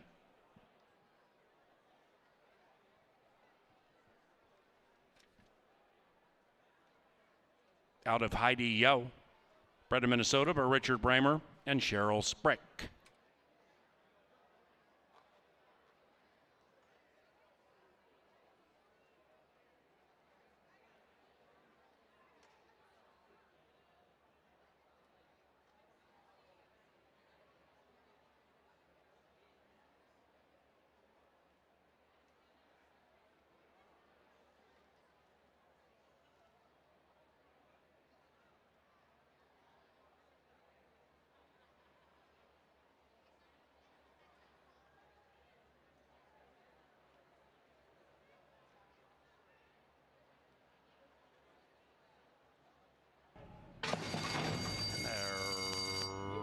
Racing to begin the Canterbury Park Pick 5 Perfect Gamble out speedily. Perfect Gamble at 7-1, soars away by 1 with 1 lap to go. What's your objective off the layoff? The favorite tightly held 2 lengths from the lead and nearly off the heels of Perfect Gamble as they go around the corner for the first time. Able Seaman is prominent, a joint second, about 1.5 lengths from the front. After that, Ramblin' Gamblin' Man, Airmail Flyer looking to win 2 in a row, advancing 5 out of it. 5 covered by 5, chasing the 3 up the Canterbury Park barn side in race number 3. And Perfect Gamble tries to sail wire to wire. Perfect Gamble upset on his mind. Able Seaman clings to him in second. What's your objective? 2 lengths back and sequestered. Airmail Flyers making a 4-wide move and doing so handheld. 3 lengths out of it. And Rambling Gambling Man also only 3 lengths out of it. They're all sardined together off the far turn. And Perfect Gamble is asked for run, responds okay. Able Seaman right there. Airmail Flyer fully extended. Rambling Gambling Man traveling up decently. And what's your objective? Still looking for the light of day. Less than 1/4 mile to go. Able Seaman cuts for the money and puts the head in front. Perfect Gamble fights back. What's your objective? Gamely angles to the outside. Then it's Rambling Gambling Man and Airmail Flyer. What's your objective? Able Seaman is tough. Able Seaman super game. What's your objective? Able Seaman holds on.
All right, welcome back to this beautiful paddock on a Sunsplash Saturday night.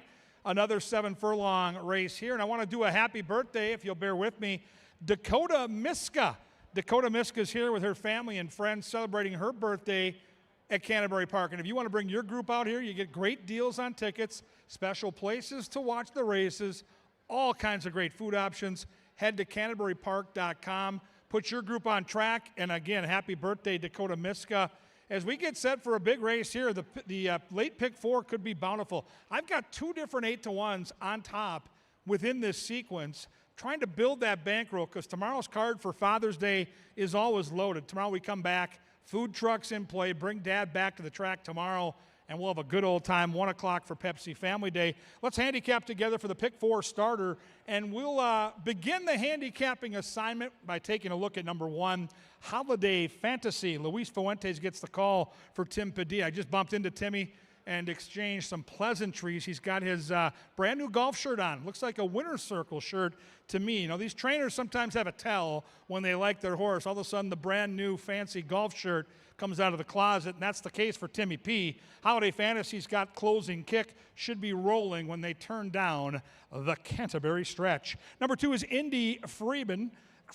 Constantino Roman looks to go back-to-back. Boy, did he give that Abel Seaman a good ride in race 3. He really put that horse in a great position to win, and they did. Indy Freedom, same type of runner, too. Kind of a pace stalker.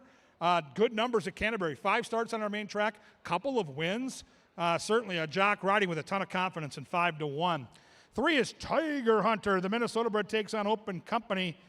3 for 30 lifetime, off since last August. But here are the positives. Great long shot jockey in Kelsey Howard. She brings in prices. And a Kentucky Derby winning trainer. Think about that. Chip Woolley, we call him Benny. He won the Derby, so keep an eye on that one.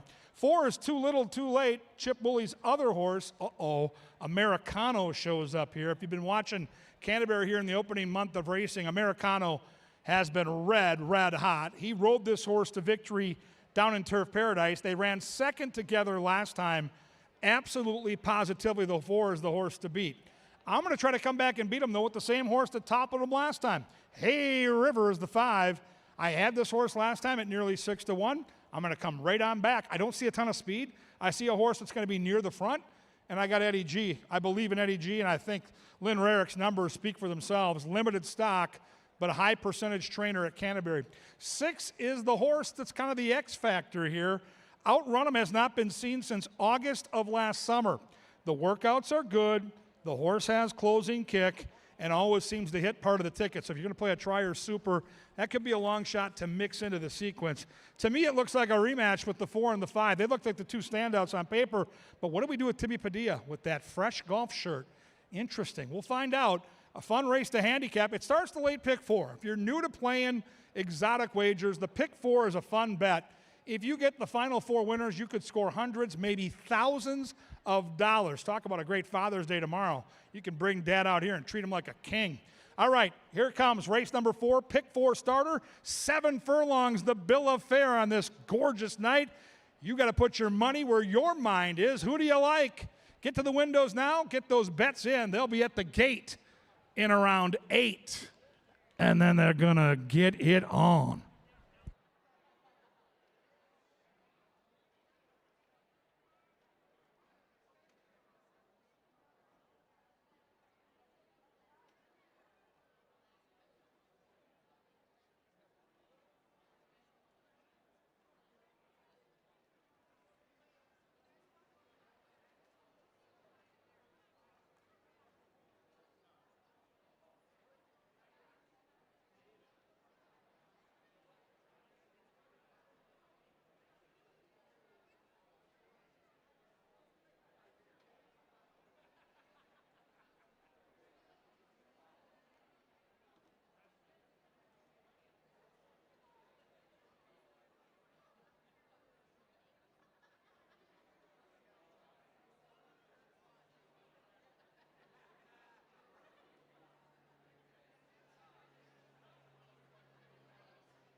Race number 4 and pick 4 wagering on the final 4 live races this beautiful Saturday, 6 minutes from now.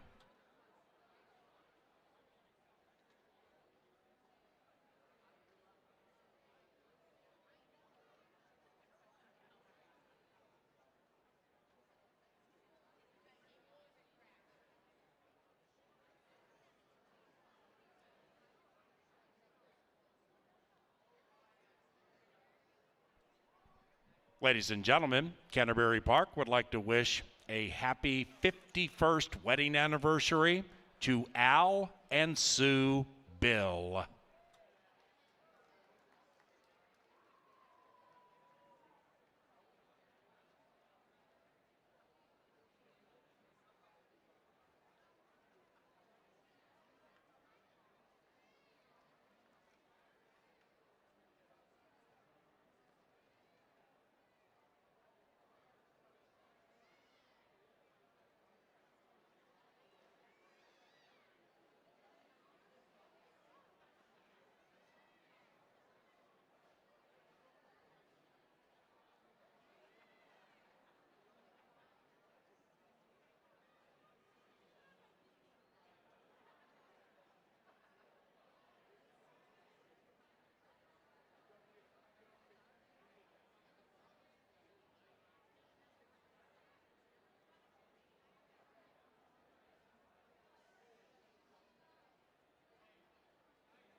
Ladies and gentlemen, Canterbury Park would like to thank Bravura Group Law and Fiduciary.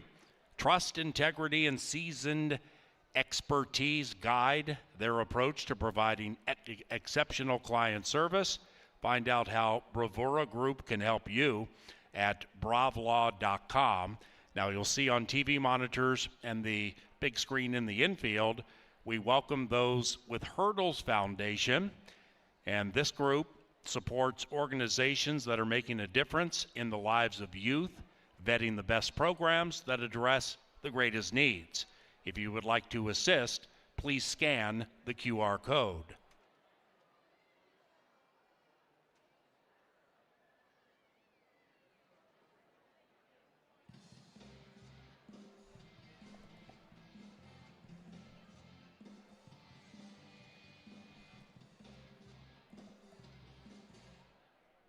We're almost to the 4th race, but before we get to that, let's skip ahead a little bit. I talked about a play of the night earlier. It's a trifecta box, and it comes up in race number 5. Now, what we're going to talk about is not a particular horse, but a race that a lot of them come from. That's coming up here. This is the trifecta box. In race number 5, I like the 1 Smarty Be Good, the 2 Vesper Chicks, who is the power play, the 6 September Magic, and the 7 Birdie Be Gone. Those are the ones in my try box, and I'm going to take a look at why, because it's a little bit to look at from their past. Now, Smarty Be Good is one of those horses that comes out of a race right here on June 6th. That was a 5-furlong turf sprint at this level, and if you click on that on drf.com, you can get into the chart and find a common race. That's right here. Big Pop won it that day, but you can see Smarty Be Good, Vesper Chicks, and Birdie Be Gone, as well as Ask the Monarch, who's also in here. We're not that far apart at the end of things, just 3/4 of a length, half a length between these 3. So we're going to use them, hope that they are a price. Add in September Magic. If you box those up for 50 cents, it's a $12 ticket. We've had one of those return pretty well before. We'll see if it happens again in race number 5 with 1, 2, 6, and 7. And that's the angle for tonight. Now, if you're down by the winner's circle, or even if you're not, go get close right now. There's some apparel coming out. There's T-shirts coming your way, but you got to make some noise to do it. So get loud, Canterbury. It's T-shirt time.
And the horses are approaching the gate.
It's post time. Into the gate they go for the 4th race.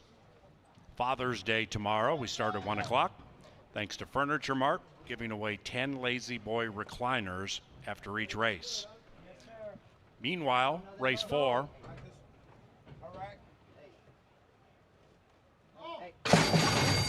And they're racing. Indy Freedom, like a shot, puts 2.5 lengths on the field. Indy Freedom at 4-1 finds Freedom on the early lead. Hey River looking to win 2 in a row, takes up the running in second. Then it's Too Little Too Late to the inside of an advancing Outrun 'em. Up the barn side they go, 2, 5, 4, 6, 3, 1, and Holiday Fantasy is 13 out of it. On top, Indy Freedom a half. Hey River in second, a length and a half. Too Little Too Late still stuck to the inside of Outrun 'em with a half mile to go. Tiger Hunter, the Tigers prowling 7 lengths from the front and about 4 clear from Holiday Fantasy. Meanwhile, Indy Freedom 3.5 to 1 still shows the way. Hey River 3.5 to 1 beginning to bug that one to the outside. After that, Outrun 'em. Meanwhile, Too Little Too Late's doing the moonwalk at 4-1, dropping out of it rapidly, overtaken by Hey River. Check that. Tiger Hunter and Holiday Fantasies running on. Meanwhile, Hey River, Indy Freedom locked in battle with 2:25 to go. The pace-setting Indy Freedom still has plenty left in the tank. Hey River desperately trying to go by, but just kind of hanging around. And Indy Freedom is gone. 2:53 in race 4.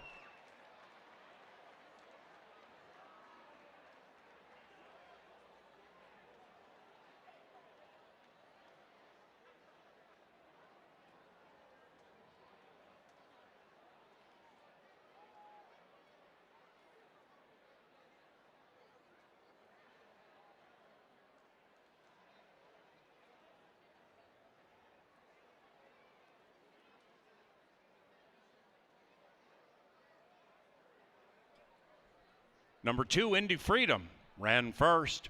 Second, 5, Hey River. Third, 3, Tiger Hunter. Fourth, 1, Holiday Fantasy. Results are unofficial.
And race number 4 is official.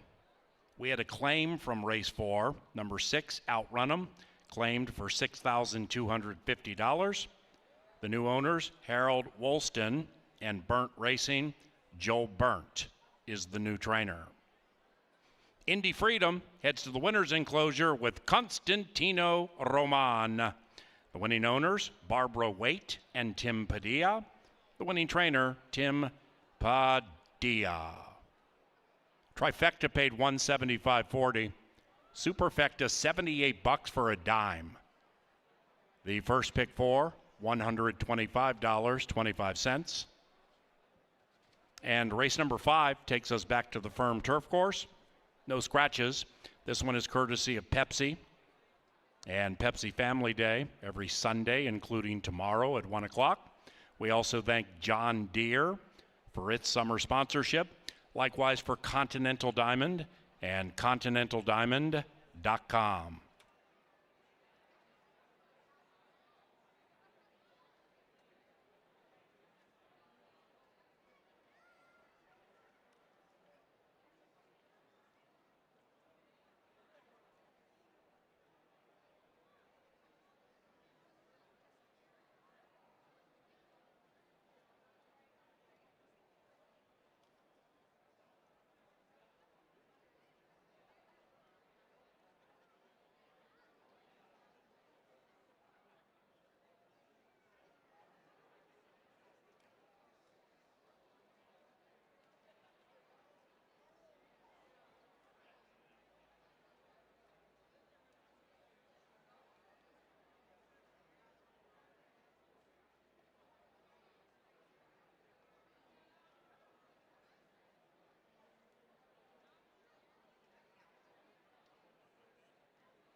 Happy 25th birthday, Pam Deesman. Happy 25th birthday, Pam Deesman.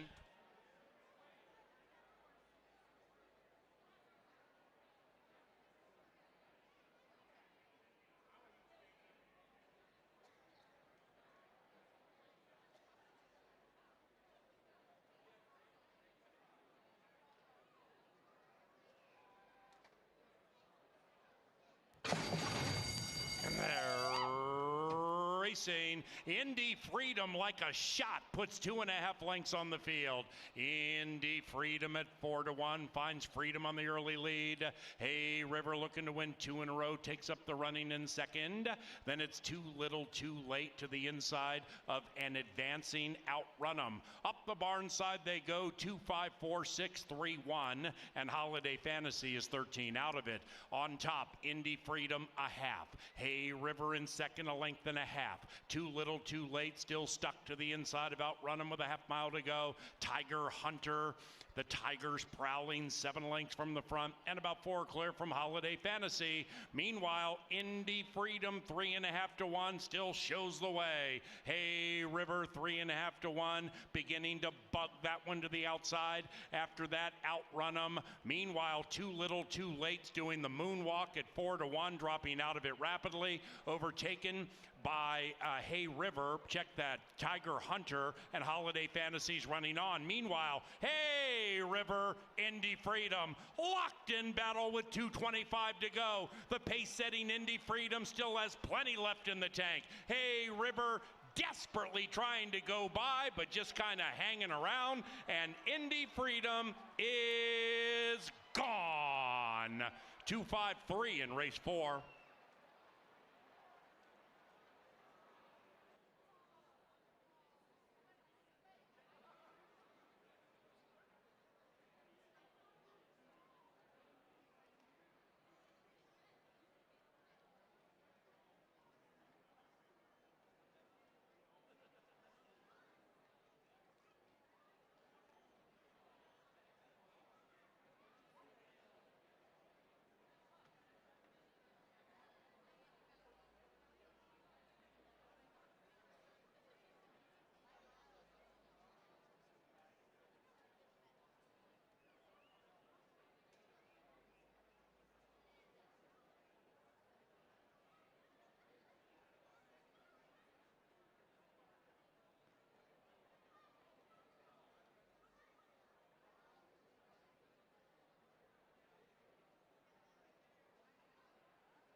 2 in a row, trying to bear down on this speed and doing a good job cutting the lead from a half to a neck to a nose, and there he goes. Got Ghosted opens up one on Rockin' Sock Connection into the final football field, and Got Ghosted has 2 consecutive wins, 5-3, 4-2 in the lid lifter. Still shaken up very, very rigorously. A 1-2 classified to the outside of Riverside, and inside of that, Sir Sterling out of the dark, closing late. Favorite beaten. R&R Audible also closing in, but nobody's catching Riverside, and it's Riverside and Luis Fuentes winning it very, very nicely. R&R Audible gets up for second. Tight photo for the show to go. Abel Seaman cuts for the money and puts the head in front. Perfect Gamble fights back. What's your objective? Gamely angles to the outside. Then it's Rambling Gambling Man and Airmail Flyer. What's your objective? Abel Seaman is tough. Abel Seaman super game. What's your objective? Abel Seaman holds on. And Holiday Fantasies running on. Meanwhile, hey, River, Indy Freedom, locked in battle with 2:25 to go. The pace-setting Indy Freedom still has plenty left in the tank. Hey, River, desperately trying to go by, but just kind of hanging around. And Indy Freedom is gone. 2:53 in race 4.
Sometimes you just can't get out of your own way, as I'm joined by my bestie from the press box, Angela Herman. We talked about Tim Padilla. We talked about the golf shirt.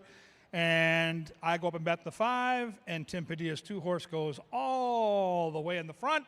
That's kind of how this Saturday's gone. My golfers have done the moonwalk. Michael Jackson is blushing, and here we go. Angela, arguably the best betting race of the weekend, full field, turf sprint.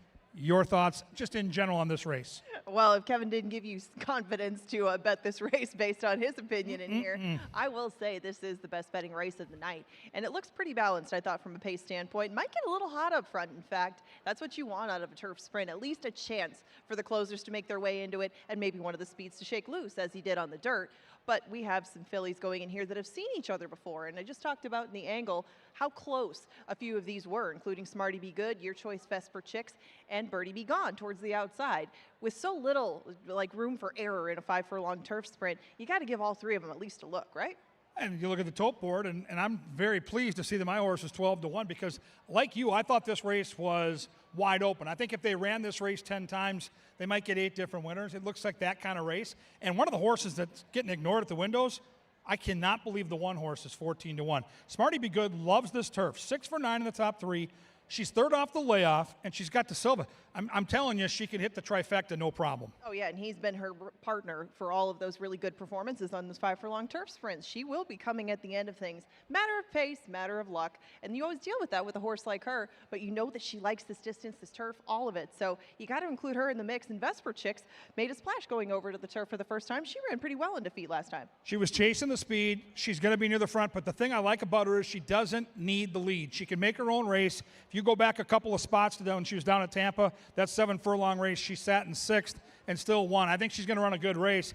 But I'm going to tell you right now, if you're just looking at the physical look of the horses, the 3 stands out. Even though I don't love the 3 on paper, Call 'em All looks great down here. I think Call 'em All is going to make a difference in at least the pace, but she hasn't won on the turf quite yet. She's just been facing some tough groups, though. You can see a couple of those most recent heats were down at the fairgrounds, and she ran third at 23-1. I mean, Call 'em All is performing pretty well right now, and when she got the lead last time, she went all the way. You get 9-1 on her, you get 11-1 on Ask the Monarch, who was also in that big pop race, but she didn't make much of a move in there. Do you think she can rebound in here? Well, that was her first try on the turf. She's bred for it. If you go back 2 starts, she ran a huge race on the dirt. So the turf is a question mark, but you do get Eddie G, who does stay, and again, a big price. 5 is Classical Echo. To me, the X factor here. Roman is riding with so much confidence. He's riding great right now, and this horse figures, at least on paper, to be up front. And if this horse can shake loose, look out.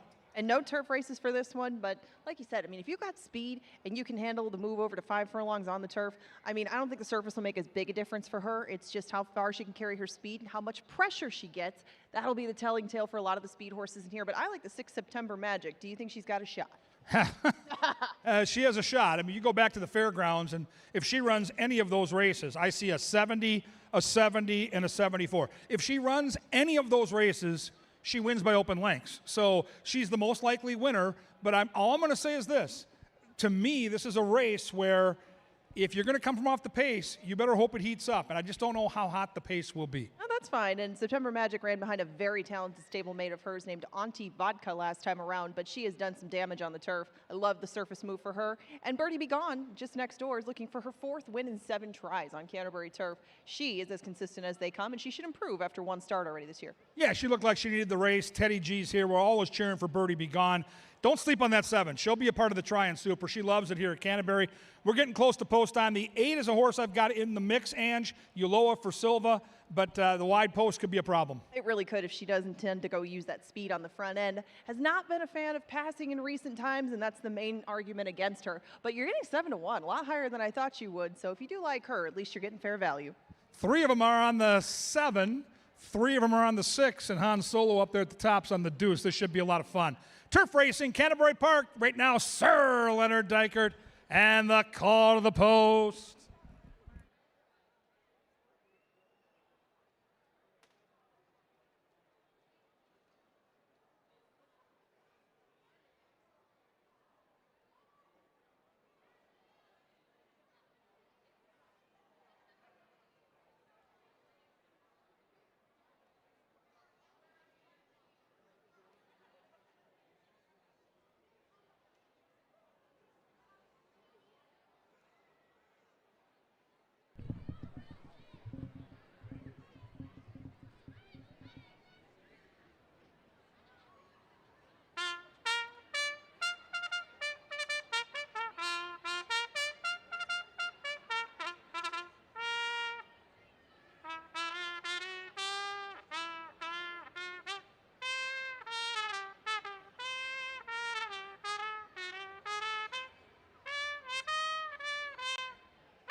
heading to the firm turf course for race number 5.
All right, ladies and gentlemen, it's almost time for one of our great promotions here at Canterbury Park.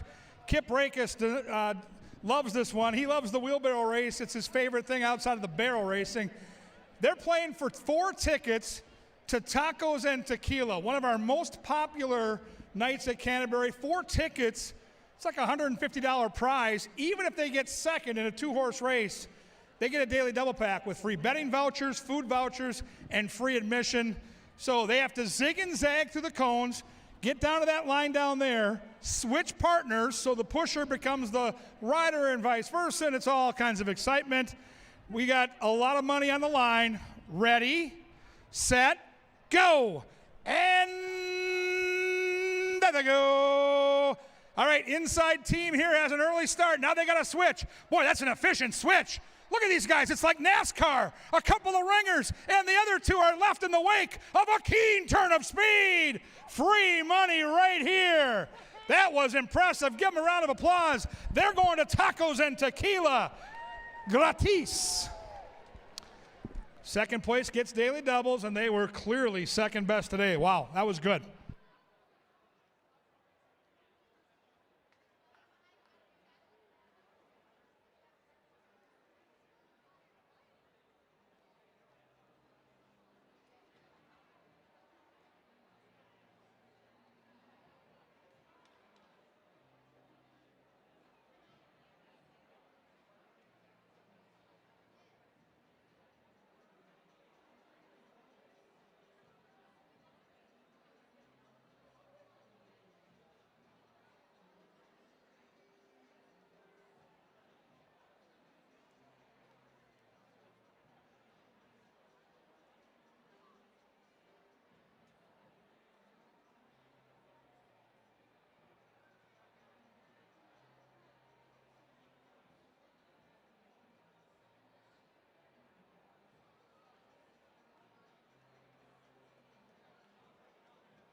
It is now post time into the gate for race number 5.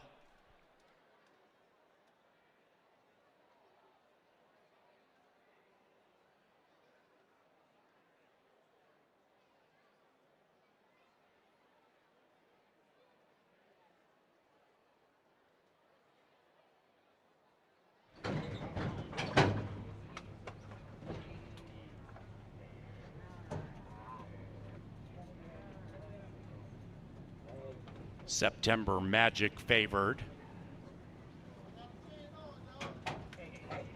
September Magic goes in, looking to put a June swoon over the field. Guilty of having fun last in.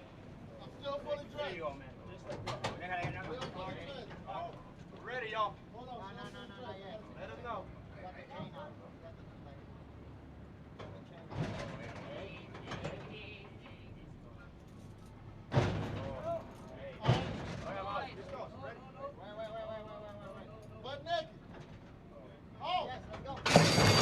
And they're racing.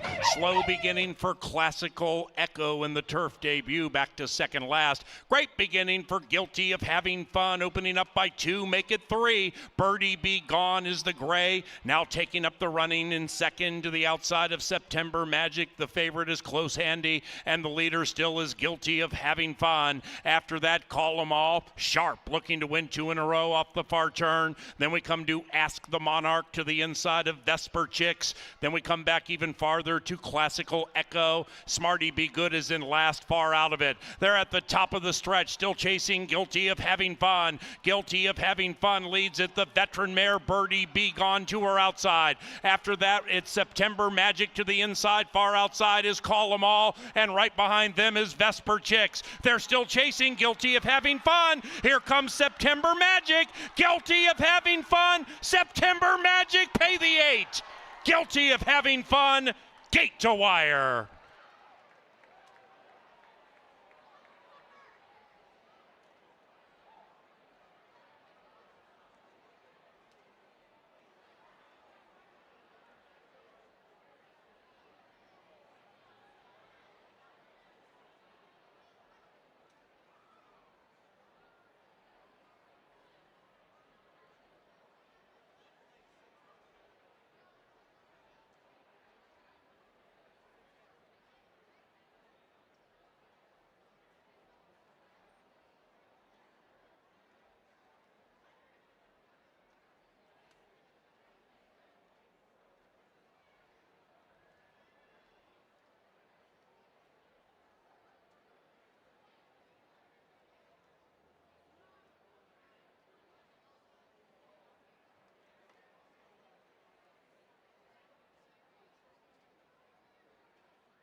And race number 5 is official. Pick 3 paid $119 on races 3, 4, and 5. Race 6 is the Saturday penultimate and begins Dr. Dan's late double. Scratch numbers 2 and 6. Numbers 2 and 6 out of race number 6. This one is courtesy of Minnesota Soybean Research and Promotion Council. Minnesota, the state of soy. Hormel Foods is a proud sponsor of racing at Canterbury Park. Likewise for Tri-State Bobcat, carrying top brands like Bobcat, Toro, and Steel. Visit Tri-State Bobcat today.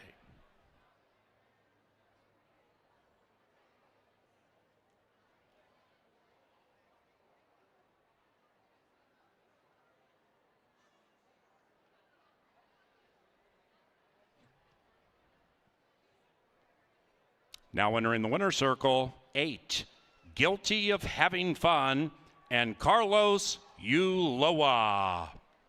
The winning owner, Kirk Sutherland, and the winning trainer, Jose Silva Jr. Race 6 about 20 minutes from now. Takes off about 7:40.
And they're racing. Slow beginning for Classical Echo in the turf debut, back to second last. Great beginning for Guilty of Having Fun, opening up by 2, make it 3. Birdie Be Gone is the gray, now taking up the running in second to the outside of September Magic. The favorite is Close Handy, and the leader still is Guilty of Having Fun. After that, Call 'Em All, Sharp looking to win 2 in a row off the far turn. Then we come to Ask the Monarch to the inside of Vesper Chicks. Then we come back even farther to Classical Echo. Smarty Be Good is in last, far out of it. They're at the top of the stretch, still chasing Guilty of Having Fun. Guilty of Having Fun leads it. The veteran mare Birdie Be Gone to her outside. After that, it's September Magic to the inside. Far outside is Call 'Em All, and right behind them is Vesper Chicks. They're still chasing Guilty of Having Fun. Here comes September Magic. Guilty of Having Fun. September Magic, pay the 8. Guilty of Having Fun, gate to wire.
Well, it's time for Dr. Dan's late double as we get ready for a great sequence here, back-to-back races where small on numbers but large on intrigue. Even Johnny the Mouse Mickelson's come out of the TV studio to take this in. Of course, the captain of the 1983 Wyzetta club hockey team. Some great hockey players out here, including Johnny the Mouse Mickelson. With the scratches of the 2 and the 6, we've got no show, no try, or no super. What we do have, though, is a jockey that grew up on our backside and front side, for that matter, making her Canterbury debut. She's on the 4. She's Olivia Bethke, and her dad, Troy Bethke, one of the really good guys in the game of horse racing. So let's handicap the race. The fans are fancying number 1, Special Agent Man. Brianna McDaniel, the trainer, does great work with both thoroughbreds and quarter horses, and you know, she can train for speed. This horse did show some talent in those 2 lifetime starts last September. It's a brand new 4-year-old, and how about the workout? That's what people are betting. June 7th, 3 furlongs, 34 breezing, flat. I talked to the clockers last weekend, and they said there was smoke coming off the racetrack when that horse got done. 34 flat. That's what the fans are betting at 8-5.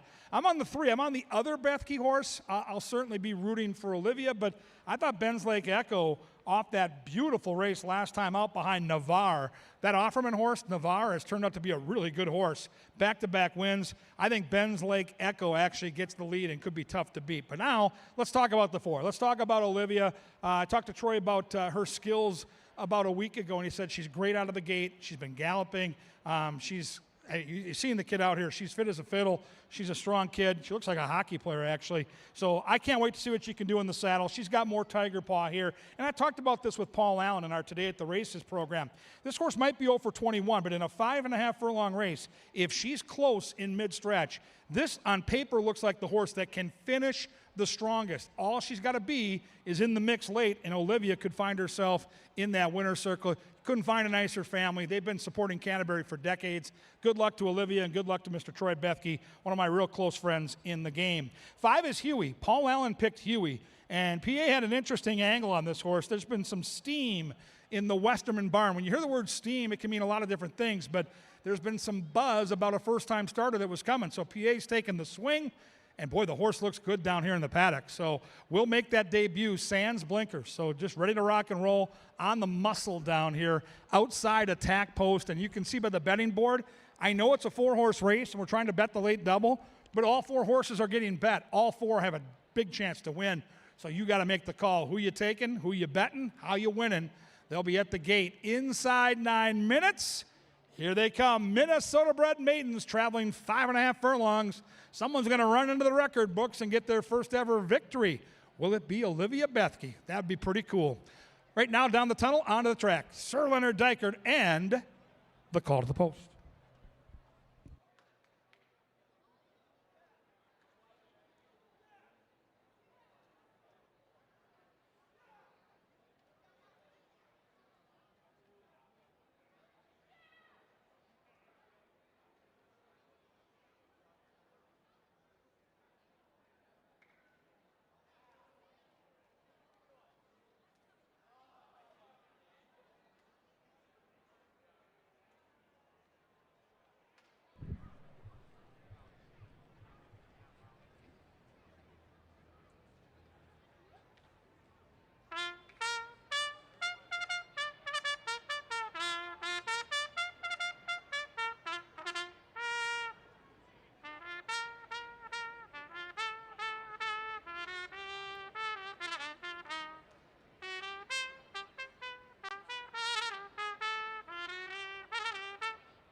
Race number 6, just 7 minutes from now.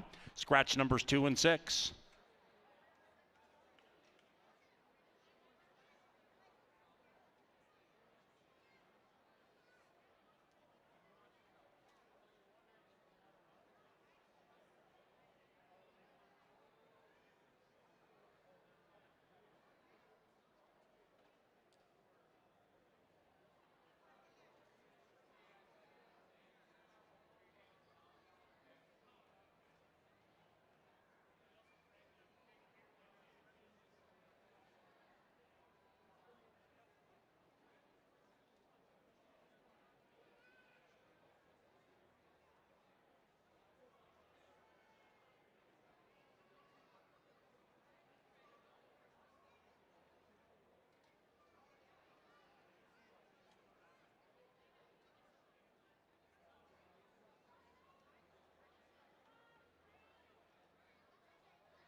Approaching the starting gate for the Mike Cousino Has the Shanks Classic.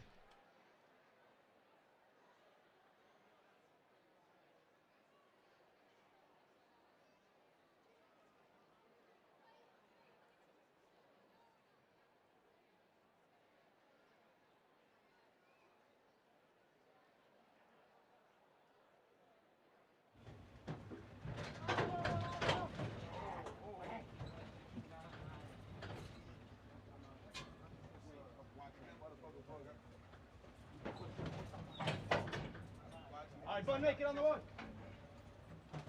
Into the gate for race number 6. It's post time. More Tiger Paw moving in. Good fortune for rider Olivia Bethke, making her riding debut. Riding for her father Troy on number 4, More Tiger Paw. Then Huey, the field's only firster. Ben's Lake Echo favored. Huey, last in line. Everybody good, huh?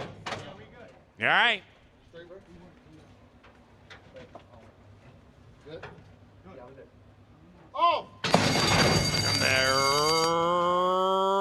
racing. Olivia Bethke and More Tiger Paw won the start, but now the lead has been taken over by Special Agent Man. And Special Agent Man ridden aggressively to get the lead, grabs it by an ever-widening 2. After that, Ben's Lake Echo, then More Tiger Paw, and the firster Huey is 10 lengths out of it. Into the far turn they go, and they're chasing numero uno. Special Agent Man looking quite special as of now, about 7 lengths on the lead. However, Special Agent Man is blowing the turn badly.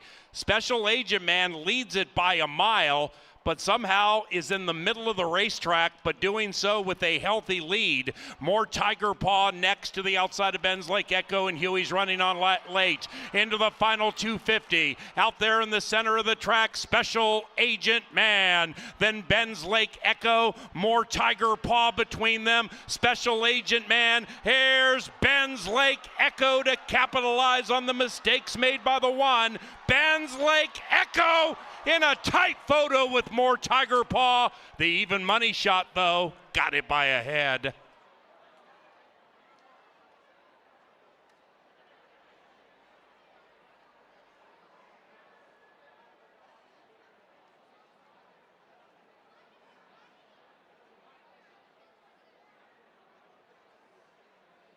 Photo. 106.15 the final time. Moto, stand by.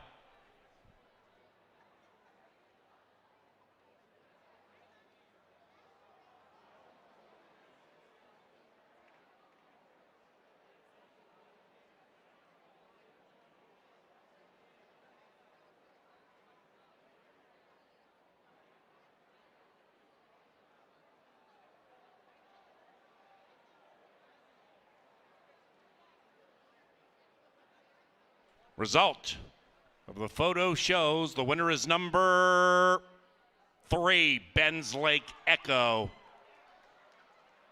Wins the Bethke family Civil War.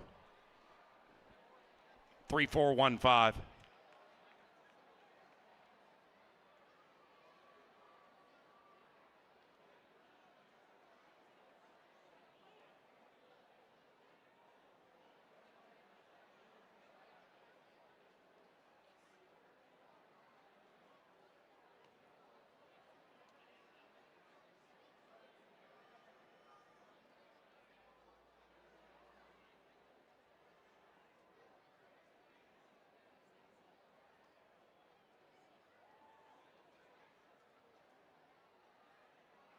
Race number 6, official. The 7th is our final live race today. We finish on the beautiful turf course. Number 3, Now Then, to be ridden by Luis Fuentes. Scratch numbers 7 and 8.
Into the winner's circle, Ben's Lake Echo and Sachin Paris. The winning owner, Dennis Strokirch, and the winning trainer, Troy Bethke. Ben's Lake Echo is a 3-year-old brown gelding by Echo Town.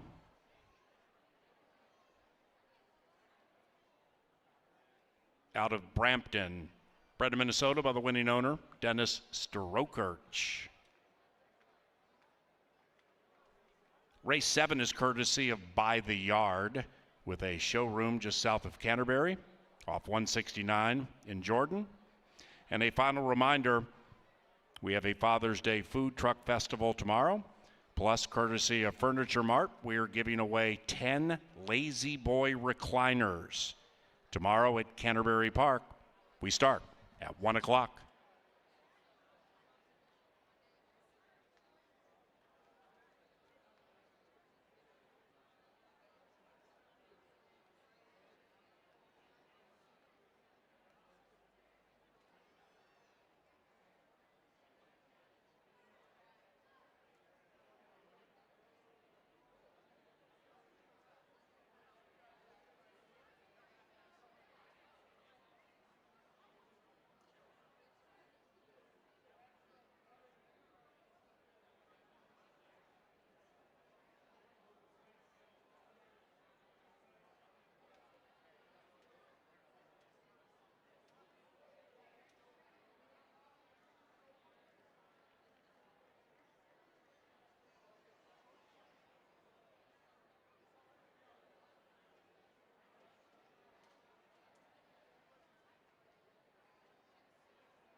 And they're racing. Olivia Bethke and More Tiger Paw won the start, but now the lead has been taken over by Special Agent Man. And Special Agent Man, ridden aggressively to get the lead, grabs it by an ever-widening 2. After that, Ben's Lake Echo, then More Tiger Paw, and the firster, Huey, is 10 lengths out of it. Into the far turn they go, and they're chasing numero uno. Special Agent Man, looking quite special as of now, about 7 lengths on the lead. However, Special Agent Man is blowing the turn badly. Special Agent Man leads it by a mile, but somehow is in the middle of the racetrack, but doing so with a healthy lead. More Tiger Paw next to the outside of Ben's Lake Echo, and Huey's running on late. Into the final 250. Out there in the center of the track, Special Agent Man. Then Ben's Lake Echo, More Tiger Paw between them. Special Agent Man, here's Ben's Lake Echo to capitalize on the mistakes made by the one. Ben's Lake Echo in a tight photo with More Tiger Paw, the even money shot.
Angela Herman, Kevin Gorg, ready to take you through the lucky last. And quick happy birthday out here. Another great group joining us at Canterbury. Kyle Acker. Acker is 60 years old. Hard to believe.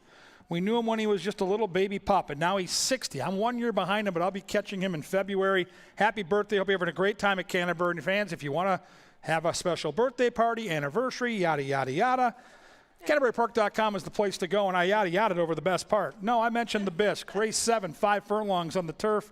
Angela, I love a turf sprint. We do have a couple of scratches, but it's still a fun race to cap. For sure, and we do have a jock change on the 3 now then. I will wish Kyle a happy birthday as well, but let's get into the 7th because we do have those 2 scratches on the outside. Dancing Miner and Big Hammer had opposite styles. One was going to show some speed, the other was going to close, but there's still plenty of speed in here. We got no Big Hammer.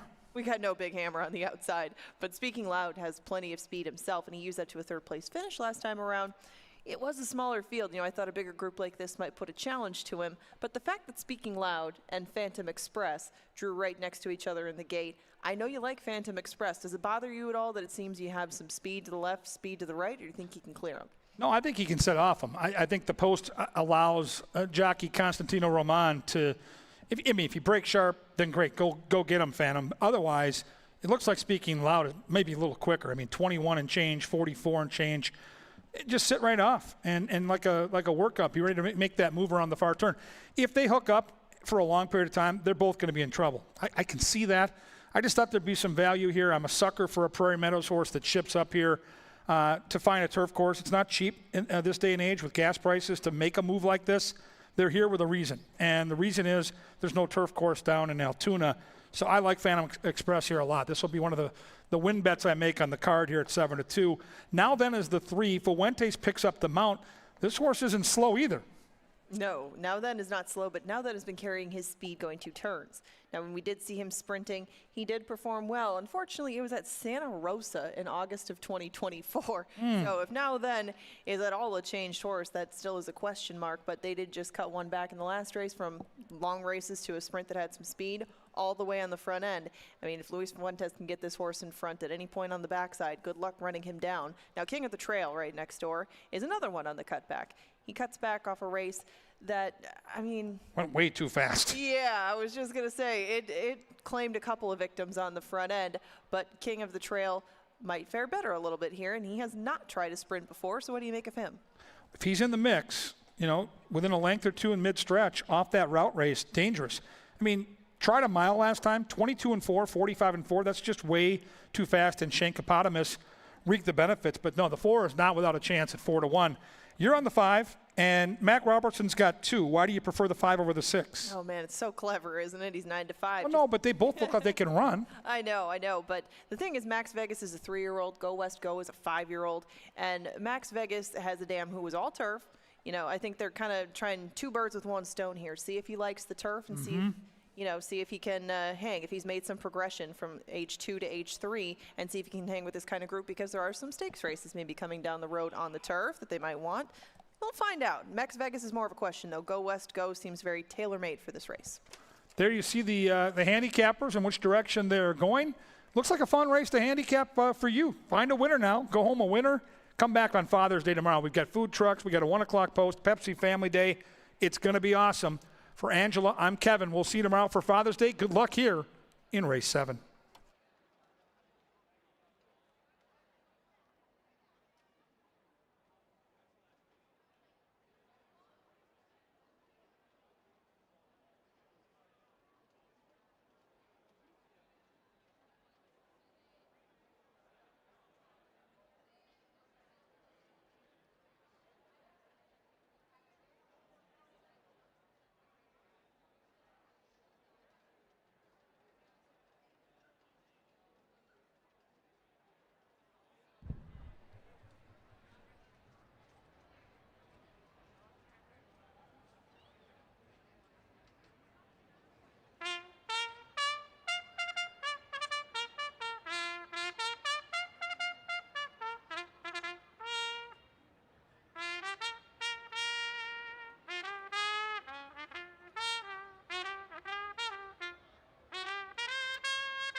Lynn Dykert, ladies and gentlemen. Thank you, bud. See you tomorrow for Father's Day. 1 o'clock is when we start. 7th race, firm turf course, scratch 7 and 8. Number 3, Now Then, now ridden by Luis Fuentes.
First and foremost, those of you here at Canterbury Park, those of you taking in the signal nationwide, thank you very much for watching and wagering on racing at Canterbury. Secondly, to all the fathers we may not see tomorrow, an early happy Father's Day to you from all of us here at Canterbury.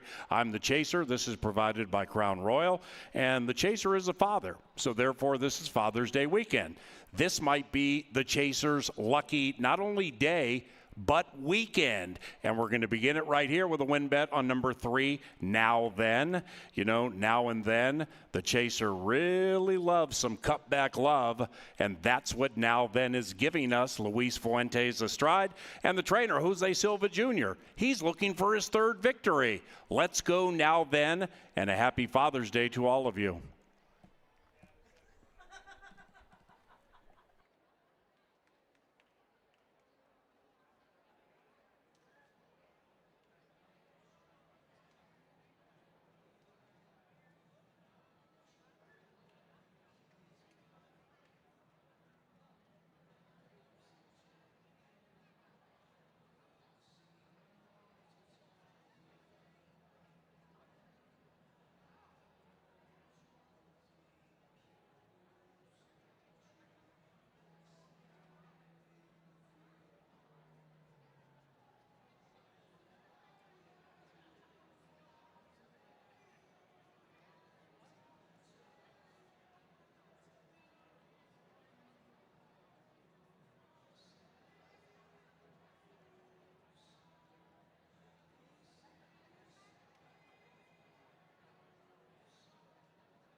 into the starting gate. It is now race time on the turf to close Saturday.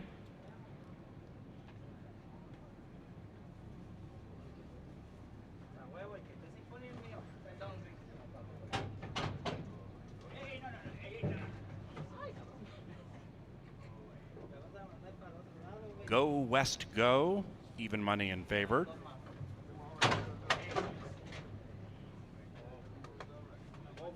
Here is Go West Go. Max Vegas, one of two, making the turf debut.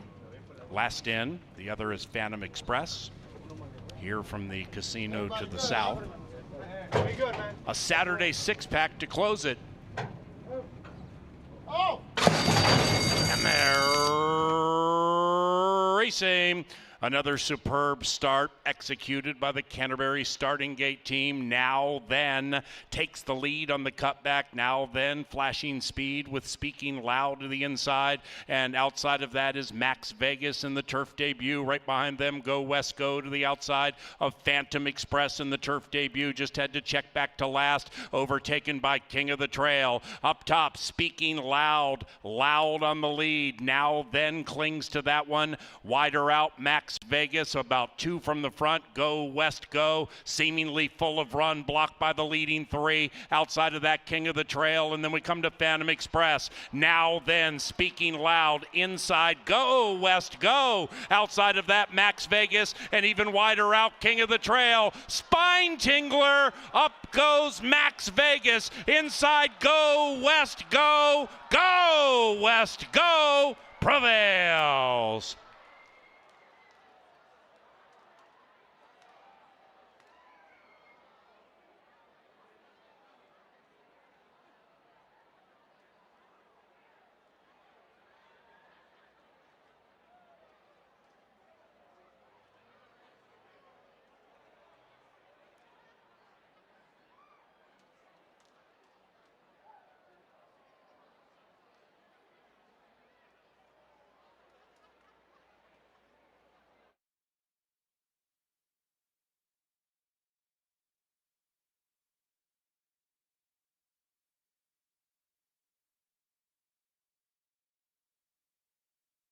Number 5, Go West Go first.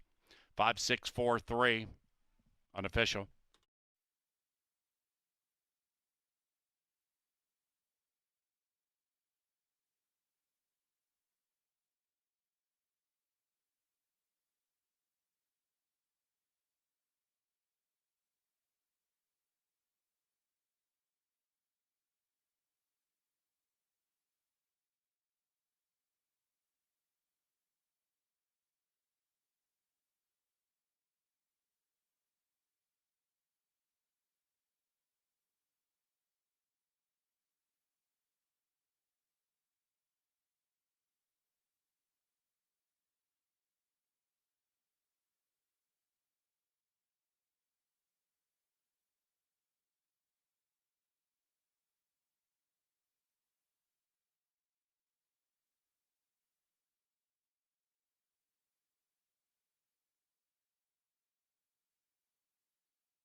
And the 7th race is official.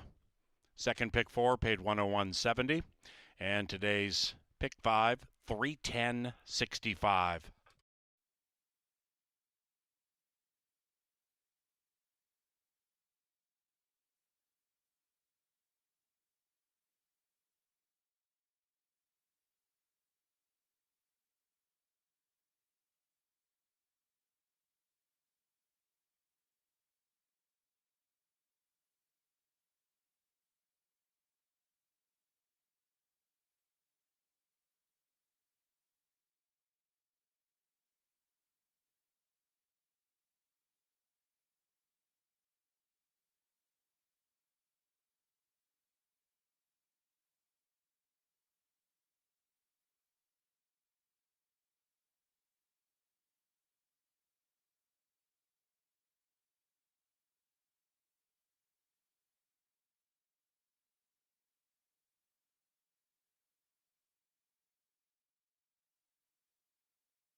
Up to the winner's circle after winning the Mr. Mentz Civil War.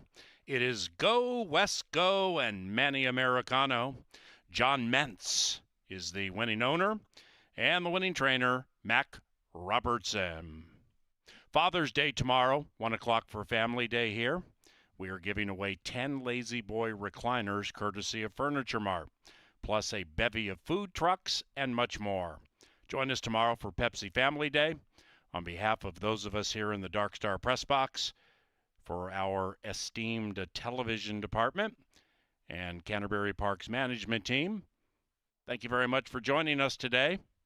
And before we leave, we have a bell ringer in very gracious fashion. Thank you.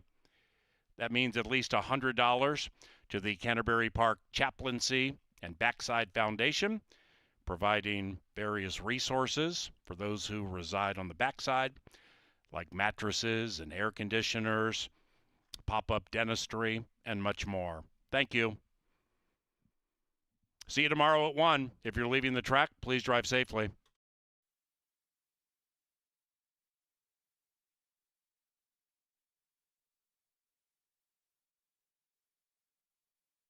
And they're racing. Another superb start executed by the Canterbury starting gate team. Now then takes the lead on the cutback. Now then flashing speed with Speaking Loud to the inside. And outside of that is Max Vegas in the turf debut. Right behind them, Go West Go to the outside of Phantom Express in the turf debut. Just had to check back to last. Overtaken by King of the Trail. Up top, Speaking Loud. Loud on the lead. Now then clings to that one. Wider out, Max Vegas, about 2 from the front. Go West Go, seemingly full of run, blocked by the leading 3. Outside of that, King of the Trail, and then we come to Phantom Express. Now then, Speaking Loud, inside, Go West Go. Outside of that, Max Vegas, and even wider out, King of the Trail. Spine Tingler, up goes Max Vegas. Inside, Go West Go. Go West Go prevails.